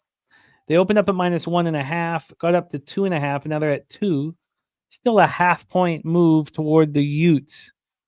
Now let's get into the total here, our second to last game of 31 that we've broken down here on our Loshak in the Bag Tuesday show. We have the total. Come on. Total at 156.5. High total as we get in these UCF games. This opened up at 156.5. There's been 9 cents of movement, but we haven't switched off of the number in that one. So let's take a look at the cash flow and then just touch on what's happened when these teams have seen each other. Cash flow wise, 81% of the tickets and 81% of the cash is on UCF. Now it's 79-79. But this line's moving away from them. On the total, we have 53% of the tickets and 48% of the cash on the under. So it's basically a 50-50 proposition. UCF just played Utah at home and beat them 76-72. I shouldn't say just. It was February 23rd. So it's a little over 2 weeks ago. 2.5 weeks ago that they took care of business against Utah. That was the only time they faced Utah this year, beating them 76-72 at home. Pete, your thoughts here for this one, UCF, Utah. Yeah, I mean, this is a weird psychological thing, as people talked about. It was after that UCF game that the coach was fired, replaced by an interim coach, and then they've named the replacement as well. So, it's I mean, they came back and it doesn't look like they've quit on the year. I think they probably will be motivated here. UCF is, good team, but beatable. I have bet on them and bet against them somewhat successfully this year. But I would take Utah, but people are expecting Utah to lay down here and to not be motivated. I'm not sure I believe that. So I'd be leaning Utah for sure. I did bet it a little bit, actually. Go ahead. I have interest in the Utes as well, so we'll hammer that a little bit harder at the end of the show. Let's roll on to our final spot here. Thank you guys for rocking with us. Of course, we move into NBA right after a very short NBA card. But here, our final spot on the board, we have the Big Sky Championship semis. We kind of hinted at the fact that this was at Idaho Central Arena in Boise was going to help some of these teams, and the Idaho Vandals are the team that it helps, who are just 14-18, 8-10 in the Big Sky, facing the Montana Grizzlies, who are 23-9 and 15-3 in the Big Sky. This total opened up at 146. It's still at 146. There's been a 4-cent move to the over, just a 4-cent move to the over. Then on the point spread here, we have move back down here. On the point spread, these Grizzlies of Montana -6.5 and -110. They opened up -6.5, -108, so there's been no movement. Montana playing good basketball here right now, winning games by margin. They did have that loss on the road at Portland State, but this is the number 1 team in the Big Sky. And they faced the Vandals 3-71. And then Montana faced Idaho at home and beat them 72-67. So 2 very close games. Both times these teams have faced each other. Now we have a 6.5. When we get to, we kept that, Gorky. We kept that game here, my man. We have 55% of the tickets and 54% of the cash on the over. And then on the point spread here, we have 47% of the tickets and 35% of cash on Montana. So Idaho being backed by the public here. Billy Friedrich on Idaho +6.5. By the way, in that Utah game, Spooner says Utah fired their head coach after they played UCF last time out. Expect UCF to smack them harder this time. Why, though? Why? Why would you expect that? And Slow Jams Arsenal took a shot with his hometown Lamar Cardinals as a pick'em. and says, I know it's hard to beat a team 3 times, but they want McNeese bad. The copying and pasting that. Slow Jams, thank you for sharing that with us. Hope you had a great birthday, my man. Don't forget, Pete, we got to give out our best bets, too, at the end of the show for our friend Chang. Take it away, Pete. Idaho Vandals, Montana Grizzlies. Sure. All right. Idaho, Montana. Yeah, another one. Pass. Montana, extra rest day. Idaho has been terrible ATS over the past bunch of weeks and months or whatever, but Montana should roll. Probably I'll pass on this one, but Montana should roll. Might be leaving money on the table. Let's take a second to send our thoughts towards Mike Wilkerson here. He's on his way to the gravesite of his child. I can't even imagine. I can't comprehend. I can't understand how difficult that must be. So all I can say is that our thoughts are with you and wishing you strength today, and you lead by example, and just how tough that must be. I can't imagine. So kind of puts things into perspective a little bit. When I'm having such a tough time, I can't imagine what you must be going through. So love to the Wilkerson family. If we can all just take a second to send strength and love to the Wilkerson family. And you lead by example, Mike, and I'm so sorry you have to experience this. And very thankful to cap with you and thinking of you today. Spooner's answer was Utah's head coach wasn't fired for being incompetent. He succeeded everywhere at every level and recruited these guys. NCAA coaches are a brotherhood. You can't let them succeed after firing a good coach. Wow. That's a real interesting angle, isn't it? That's a real interesting angle, isn't it? Wow. I'm going to copy and paste that. So, Pete, that is our college basketball for Tuesday, March 11th, conference finals week. Let's get into a review of the action. Let's just take a quick step into what's going on here. The live totals at 138.5. It's going to be very, very tight. This is going to be a major sweat. Major sweat on the under. But we have cashed the first half, which takes a little bit of the pressure off, but sure be nice to start the day 2-0. Let's review all action here. Stacks play today, number 1, TCU -1.5 and Albany +9.5. Gerald Jones, best bet, Western Kentucky -4.5. Pig Milk play today is Montana State +5.5. Spooners on TCU money line, Cal -3.5. Siena -3.5 and Vermont -3.5. Respect play of the day, Nicholls State first half and full game. 9 legacy play of the day is Pittsburgh -3.5. He's also on Cincinnati -6.5, Southern Utah +4.5, and TCU -2, Youngstown State +3.5. Then for Kong's clips, those are futures action, but Louisville to win the ACC, and he's also got Duke to beat Louisville in the ACC championship. Says loves the angle for both teams, top of the division and clear favorites. Then when we get into our action and others, we have the play of the day from Ron Crawford, TCU. We have Billy Friedrich is on Maryland to win the Big Ten and Dayton to win the A-10, 400, 450 respectively. Very nervous about this total now at 139.5 here. Troy Torrance got in on the 138.5. He's also on the Oklahoma State team total under 66.5, which is in much better shape. So SWAC, we have 2 p.m. action popping out 14 minutes, and I'm off the 2 spots. And so is Pete. We have Loshak on TCU, first half -1 at -112. I'd like to join him on that. A DC Capper, very heavy on TCU and very bullish on him. I have interest in Cal. Kong's clips play today is Cal, first half -2. I have some interest in Siena and UTEP. I want to study it more. Oh, they're scoring quickly here. Loshak's on the first half under 70 in Delaware, Wilmington. I'm interested in Vermont. We stayed off in Northwestern, McNeese, and St. Francis Central, Connecticut. I'm interested in Robert Morris and Kansas State. Want to study them more. Dabby Cab let us know that he moved on Arkansas -2 at -115 for tomorrow. SWAC, we stayed off Prairie View, Florida A&M. Tone Miggins is on Sam Houston money line. Robert Morris -4 and Lamar +1.5 for Jeff Slaughter. I have interest in Northern Colorado. Loshak moved on Western Kentucky money line. I'm interested in Utah, but it's a very interesting angle that Spooner just brought up, and maybe I stay off. And that concludes our college basketball for today. So thank you guys so much for rocking with us. Pete, my man. Sorry, I also got minus 210 on the Western Kentucky money line. So give me that. I don't know if you wrote that down. I did. I mentioned it. I just left out the number. Okay, 210. All right. Let's roll into NBA, Pete. We switch gears a little bit. You open those up, and I shut them down. Yeah, sure. All right. So NBA, let me see. NBA, I do a lot of NBA stuff very close to tip. Pregame, not that much, if anything.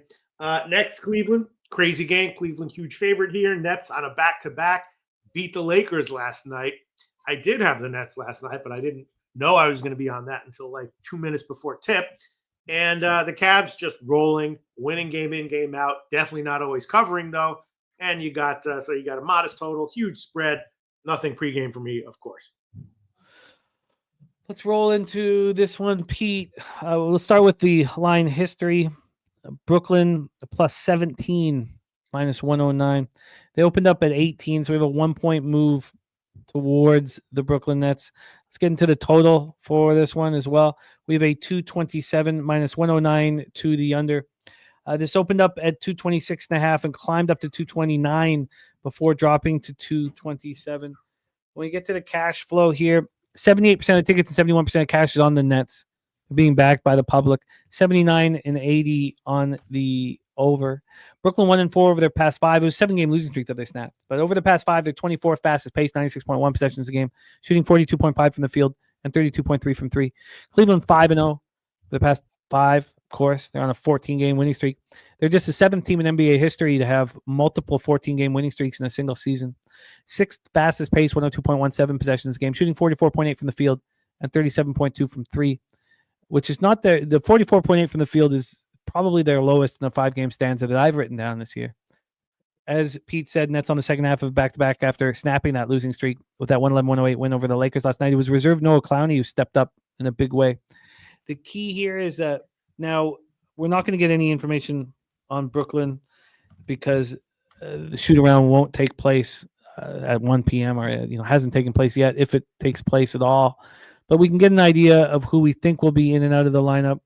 Again, for Brooklyn, you really want to wait and see. You really want to wait and see what happens here. Their lineup fluctuates enormously, especially on back-to-backs. But they say that it's just D'Angelo Russell out and everybody in, so it means Keon Johnson will be playing the point. Then we have Mitchell, who we expect to be out here, but he's listed as questionable with left groin tightness. I expect him not to play tonight. Cavs coming off their 14th straight victory, 112-100 Milwaukee on Sunday. Cleveland 5 starters in double figures, 12 scored points. When Donovan Mitchell goes 4-15 from the field and Darius Garland goes 1 for 8 on 3, and they still win by double digits against a team like the Milwaukee Bucks, that's when you know how special this Cavalier team is. They're a special basketball team. In saying that, I don't want them at this number, and I don't want to be on a real public dog either. Take it away for us here, my man. Nets, Cavs. Definitely pass. Man Bear Pig says Nets could win outright. The last time they had a losing skid and won the game when they get healthy. Also, first time at home for the Cavs. Cavs been winning by margin against weak teams. They haven't been doing that right away. Wine Time is giving us Pistons minus 14, Pacers money line, Pelicans plus 7. I don't know what to do with this huge spread. And I'm not, if I was going to be on Brooklyn, I would probably lean towards first half, but this team is fighting. I'd be curious to see what ends up happening with this market. I expect it goes down to 16, and it's about a 65% ticket and cash on the Nets. Dan Kelly says if Cam Thomas has a big game, the Nets can win outright. And here's Dan Kelly, who knows the Cavaliers team inside and out. Do you have any pre-flop action on this one, Dan? Bo Jackson in the house says Cleveland Cavaliers 6-1 against the Atlantic Division at home this season. Take it away, Pete. Let's set up Wizards Pistons. Wizards Pistons, yeah. I mean, Washington, again, on a back-to-back, lost at Toronto yesterday. And I had Toronto's second half in that one. That was a big winner for me, thank the Lord. Detroit back home after a 4-game West Coast trip. They've been great ATS for a while. This is a huge line. I have no opinion on this as of right now. That's a friggin' huge line, but maybe it's justifiable. Totals at 235, which is where it opened. There's been no movement on this one. On the spread, Washington's plus 15. It's minus 114. They opened up 15.5, so a half-point move towards the Wizards, who are clearly playing better basketball. When we get to the cash flow, 71% of tickets and 66% of cash is on Wizards. So both these huge dogs, Brooklyn Wizards, the public supporting them right now. 66 and 64 on the over. Wizards 3-2 over the past 5. So are the Pistons. Pistons playing at the third fastest pace in the NBA over the last 5 games. They've not been quite up that high. 103.8 possessions a game. Shooting the ball really nice from the field, 51.4%, but struggling as usual from 3 at 31%. Washington playing at the 11th fastest place. They've slowed down a little bit. They're shooting the ball poorly, 41.3 from the field and 32.4 from 3. Take a quick look at the expectations for this one. Detroit's what you see is what you get. Everybody is going to be in, except, of course, Ivy, who's been out for a while. And we know what's going to happen here for Washington. And the big story is that the vets are going to be in. They didn't play last night. Brogdon out, Koulibaly out, Sadiq Bey out. So no surprises here from the squad. Wizards on the second half of the back-to-back, as Peter mentioned, and Marcus Smart and Middleton rested. So we expect them to be in the lineup here. They're not listed on the injury report or anything. The Wizards are in the midst of a 7-game road trip. They're 4-3 over the last 7 games. Detroit snapped their 2-game losing streak with a 119-112 win at Portland on Sunday to close a 4-game road trip. Cade Cunningham was excellent on this trip. 4 games. He goes for 31 points, 31.3 and 17.3. 31.3 points and 7.3 assists a game. But this is their 3rd game in 4 nights with constant travel. And these teams play again here on Thursday. This spot is more appealing to me than Brooklyn. But I could understand why the public is on both of them. But this one is quite a bit more appealing with Smart and Middleton in the lineup. Are the Pistons going to win by margin here? I don't see why they would. Of the 2 public dogs, this one is more appealing for sure. That is the Wizards here. Neither of these big dogs appealing to you, Pete, at this point? No, not right now.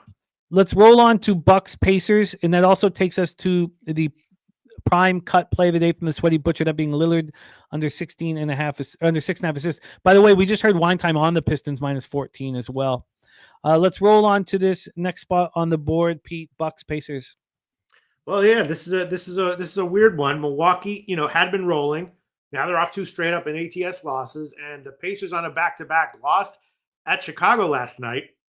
And they had been good before their last 3. I know that the Pacers pulled the starters in the second half, and Milwaukee, Lillard, he's probable, but I know he has some right groin soreness. A couple other guys are out, suspended, and I don't know. I was thinking maybe this is a good spot, Indiana first half. As we sit here at 2 p.m., I don't know, but that's my opinion. What about it? Indiana Pacers first half. What do you think? I don't think that Halliburton is going to play. Mm-hmm. Again, we need to wait on that. But, if Halliburton and McConnell are out, it's quite a different offense. McConnell questionable with the left ankle sprain. It's not here, with Halliburton now, it's not, whether or not they can still succeed. Andrew Nembhard sure has been flourishing with the opportunity of more playing time and the ball in his hand. Here we have a Bucks team that's banged up, as you said. Dame time is probable, so that's it's still a really nice look for our Sweaty Butcher on his under.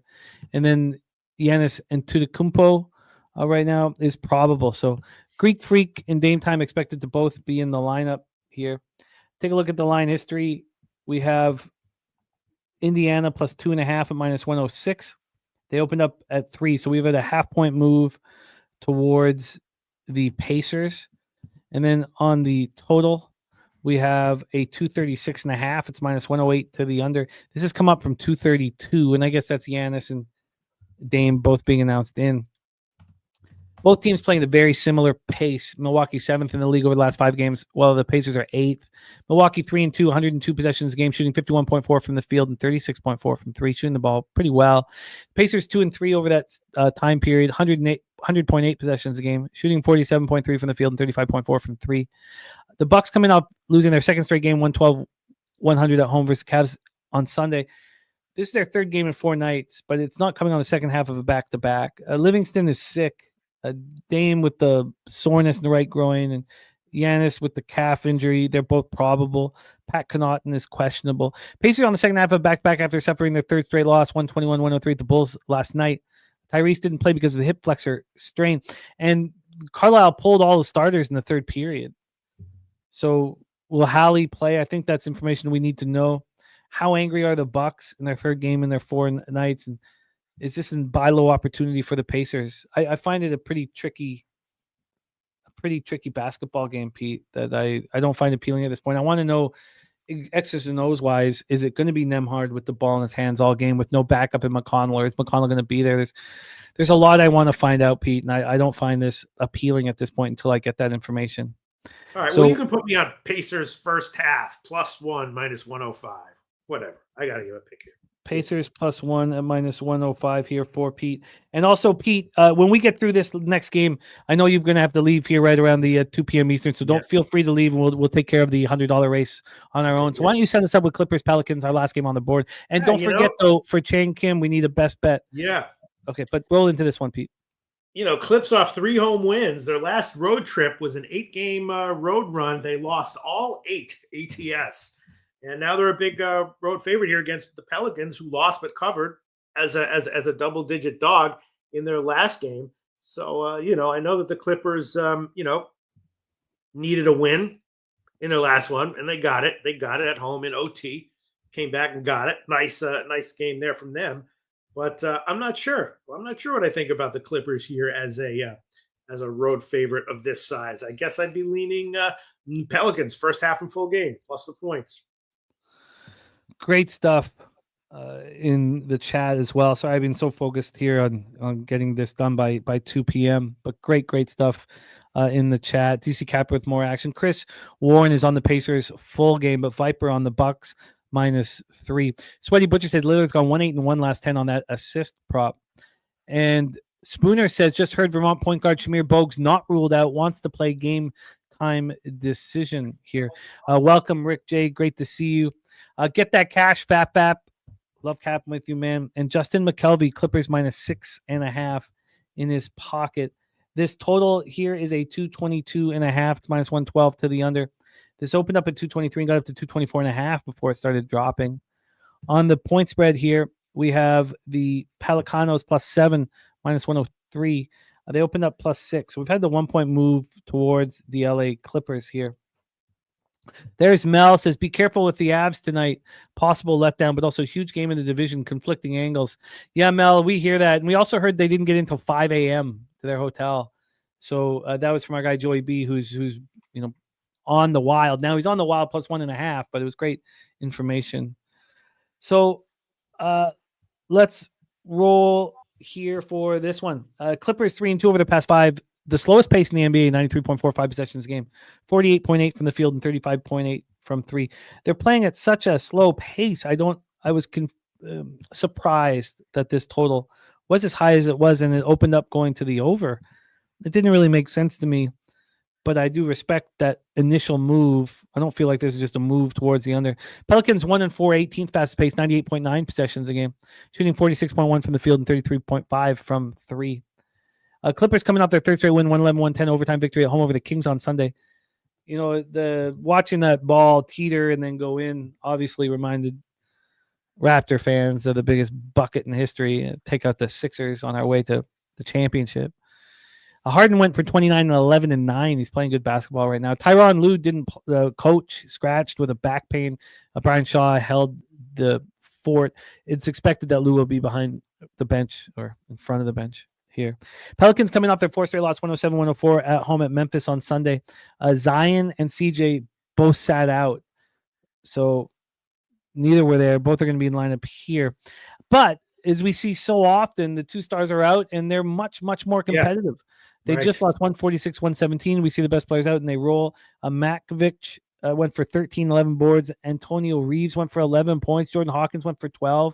Trey Murphy led the way with 27.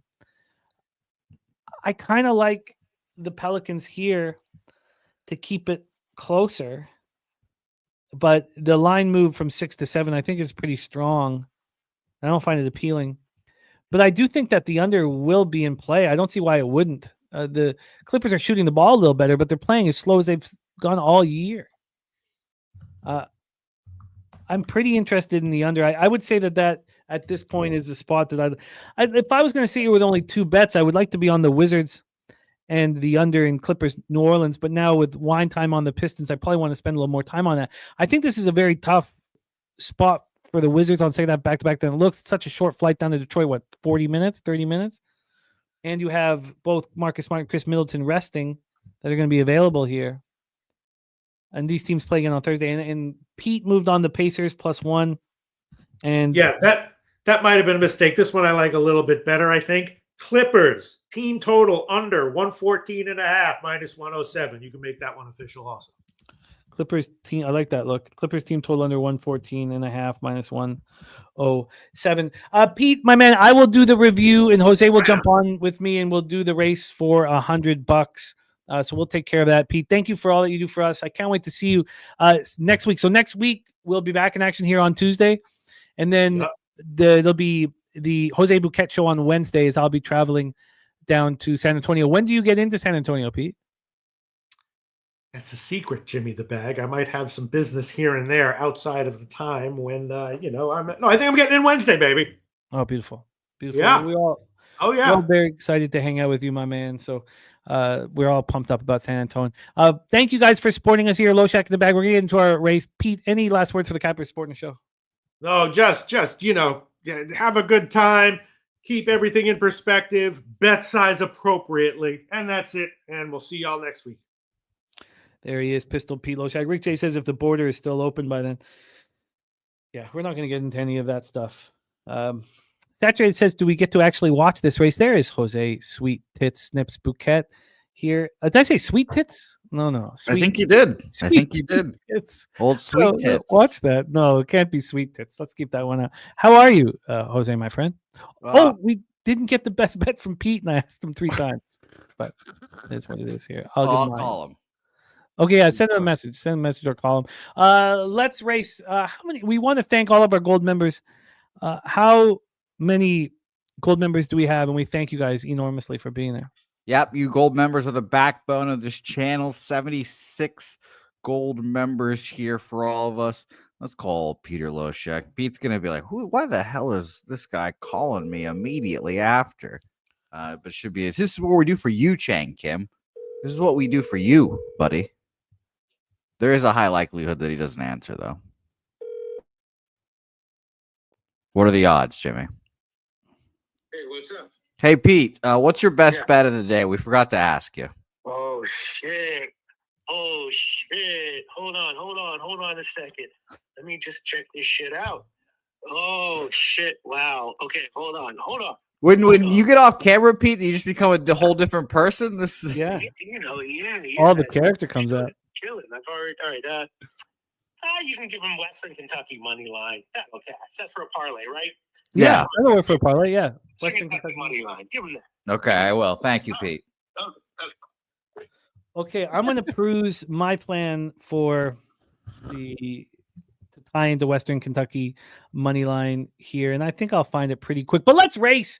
Jose, why don't you get us started? We thank you so much, all of our gold members. It means the world to us. Thank you so much for your support here.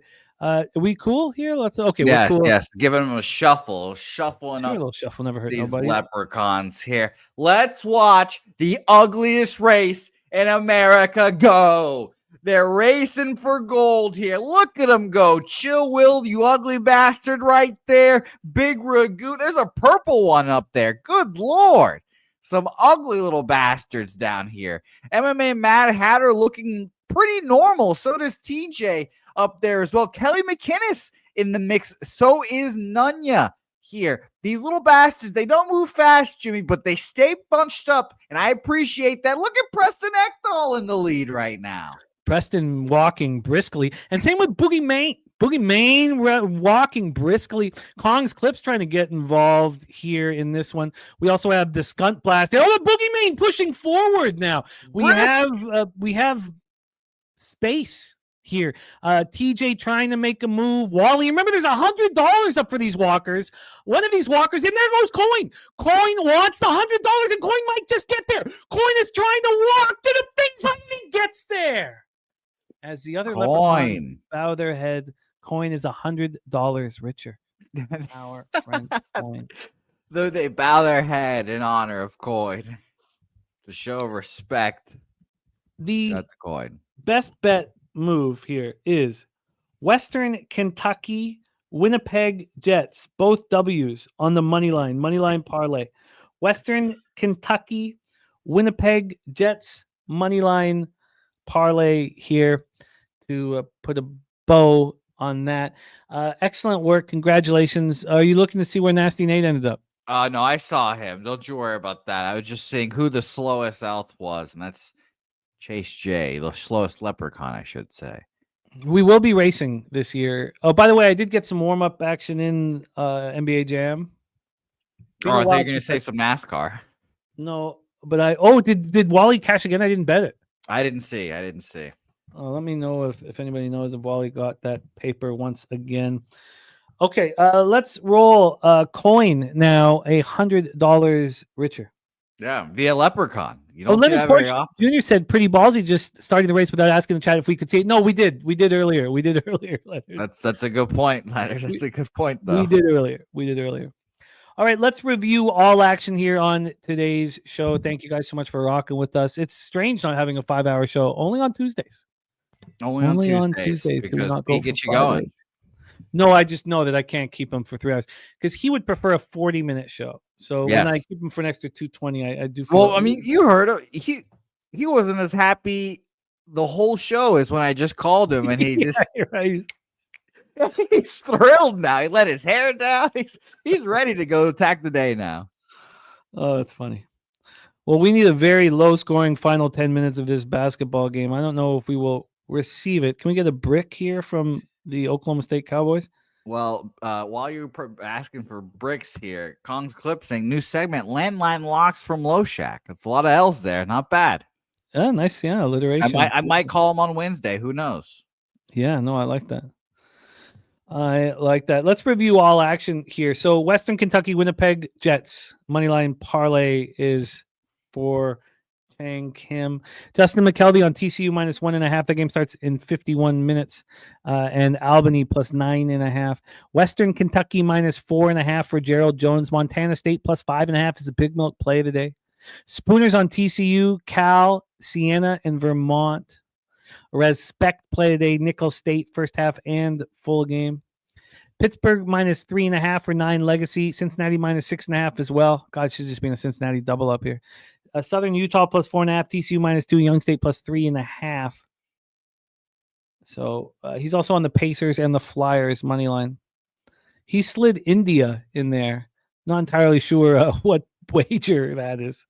Kong's Clips, Kurt Hollabaugh plus 150 smash play of the week. Kong's Clips also on Louisville to win the ACC and Duke to beat Louisville in the ACC championship plus 175. I am very interested in adding the under 5.5 in Florida Boston to my action. I'm on the Blue Jackets, but this Devils team total under 3.5 I find quite appealing. That's a Pete look. The Devils team total under 3.5 is quite appealing. The Senators Flyers I stayed off here. Loshak is on the under 6.5 in Vegas, Pittsburgh. I like that look quite a bit. Gorky gave us Pittsburgh and Robert Morris money line, also Cal and Florida State money line. I'm on the Tampa Bay Lightning with quite a bit of confidence, and I may add the under 6. Pete took the Hurricanes team total under 3.5. Let's spend a little bit more time on it. Wild team total over 2.5 for Pete. I can understand Joey B's notes on the Wild, but I don't know if I can get there. I'm on the under 6 in Rangers, Winnipeg, and I'm adding the Jets minus 1 as soon as the show's over. Not sure why I wasn't on it already. Loshak joined me on the under 6. He's also on the first period under 1.5 plus 100. Rangers team total under 2.5. The Canucks team total under 5.5. The half. I've got to figure out what to do here now. I'm not on the under 5.5 certainly, knowing that Sheelovs is in. In fact, I think it'll just be the halves with Artur Sheelovs in. Loshak on the under 6 and the team total under 3.5 for the Knuckleheads. That might be the way to play it. Take the Habs and the Canucks team total under. But I really want to know, if Quinn Hughes is in the lineup. Plays of the day for Ron Crawford. Kings on the regulation line. TCU and the Pelicans +7. Loshak on the Ducks first period goal at -138. I'm interested in the under 6 and the Ducks first period. I'd like to take the Ducks full game, but it's just not working with the fate of the Capitals. I'm on the Kings -1. I'm wondering if I should also add the under 5.5. I'll make that decision. I'm going to add the over 6 in Nashville, San Jose. Loshak on San Jose, team total over 2.5. And we just reviewed all of college basketball and NBA, so we don't have to hammer that once more. But that is our show for today. There we go. The under is in grave danger. In grave danger here. Live totals at 140.5, though. It has dropped 3 points in the last 4 or 5 minutes. So it's not impossible, but it is in danger, I would say. You're the man, Chang. Thank you for rocking with us. Thank you to all of you guys here. Chris Warren, that's Nate, Kelly McKinnis, Bo Jackson, the Sweaty Butcher, Justin McKelvey, Leonard Porsche Jr., Kong's Clips. Justin laughing at the 40-minute shows. The shows were 40 minutes before I set foot in Escazú, Costa Rica. They were all 40 minutes. And man, did the manager despise how long my shows were. Thought it was a terrible, terrible mistake. Just a horrific mistake. I ended up getting, I don't remember how long we got them to. I think maybe an hour and a half, hour 45, but we would do 2 a day. We did the late show as well.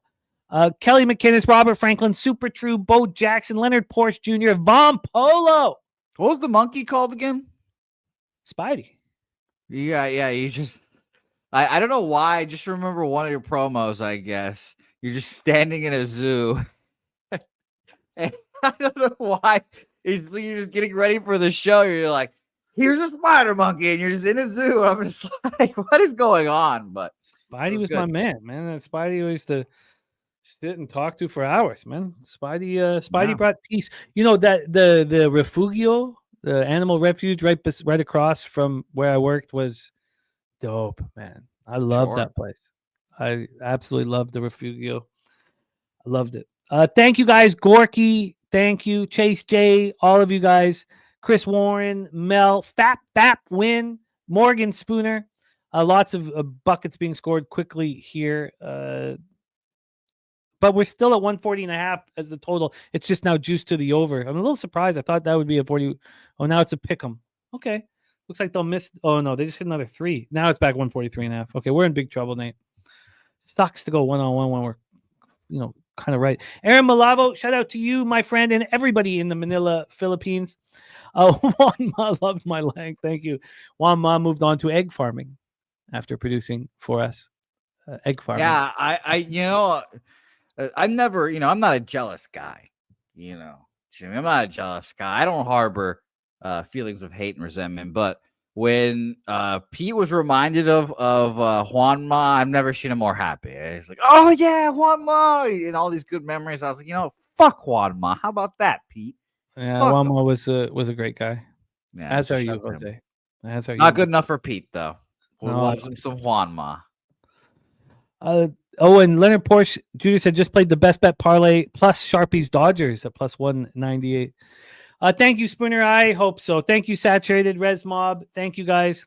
Let's get that cash. Jose, my friend, thank you for all that you do behind the scenes. Can you please bless our action and lead us into the future? Yes, as we speak, Leonard, you read my mind. I was doing the Dodgers and Utah Tech. Yeah, Utah Tech money line.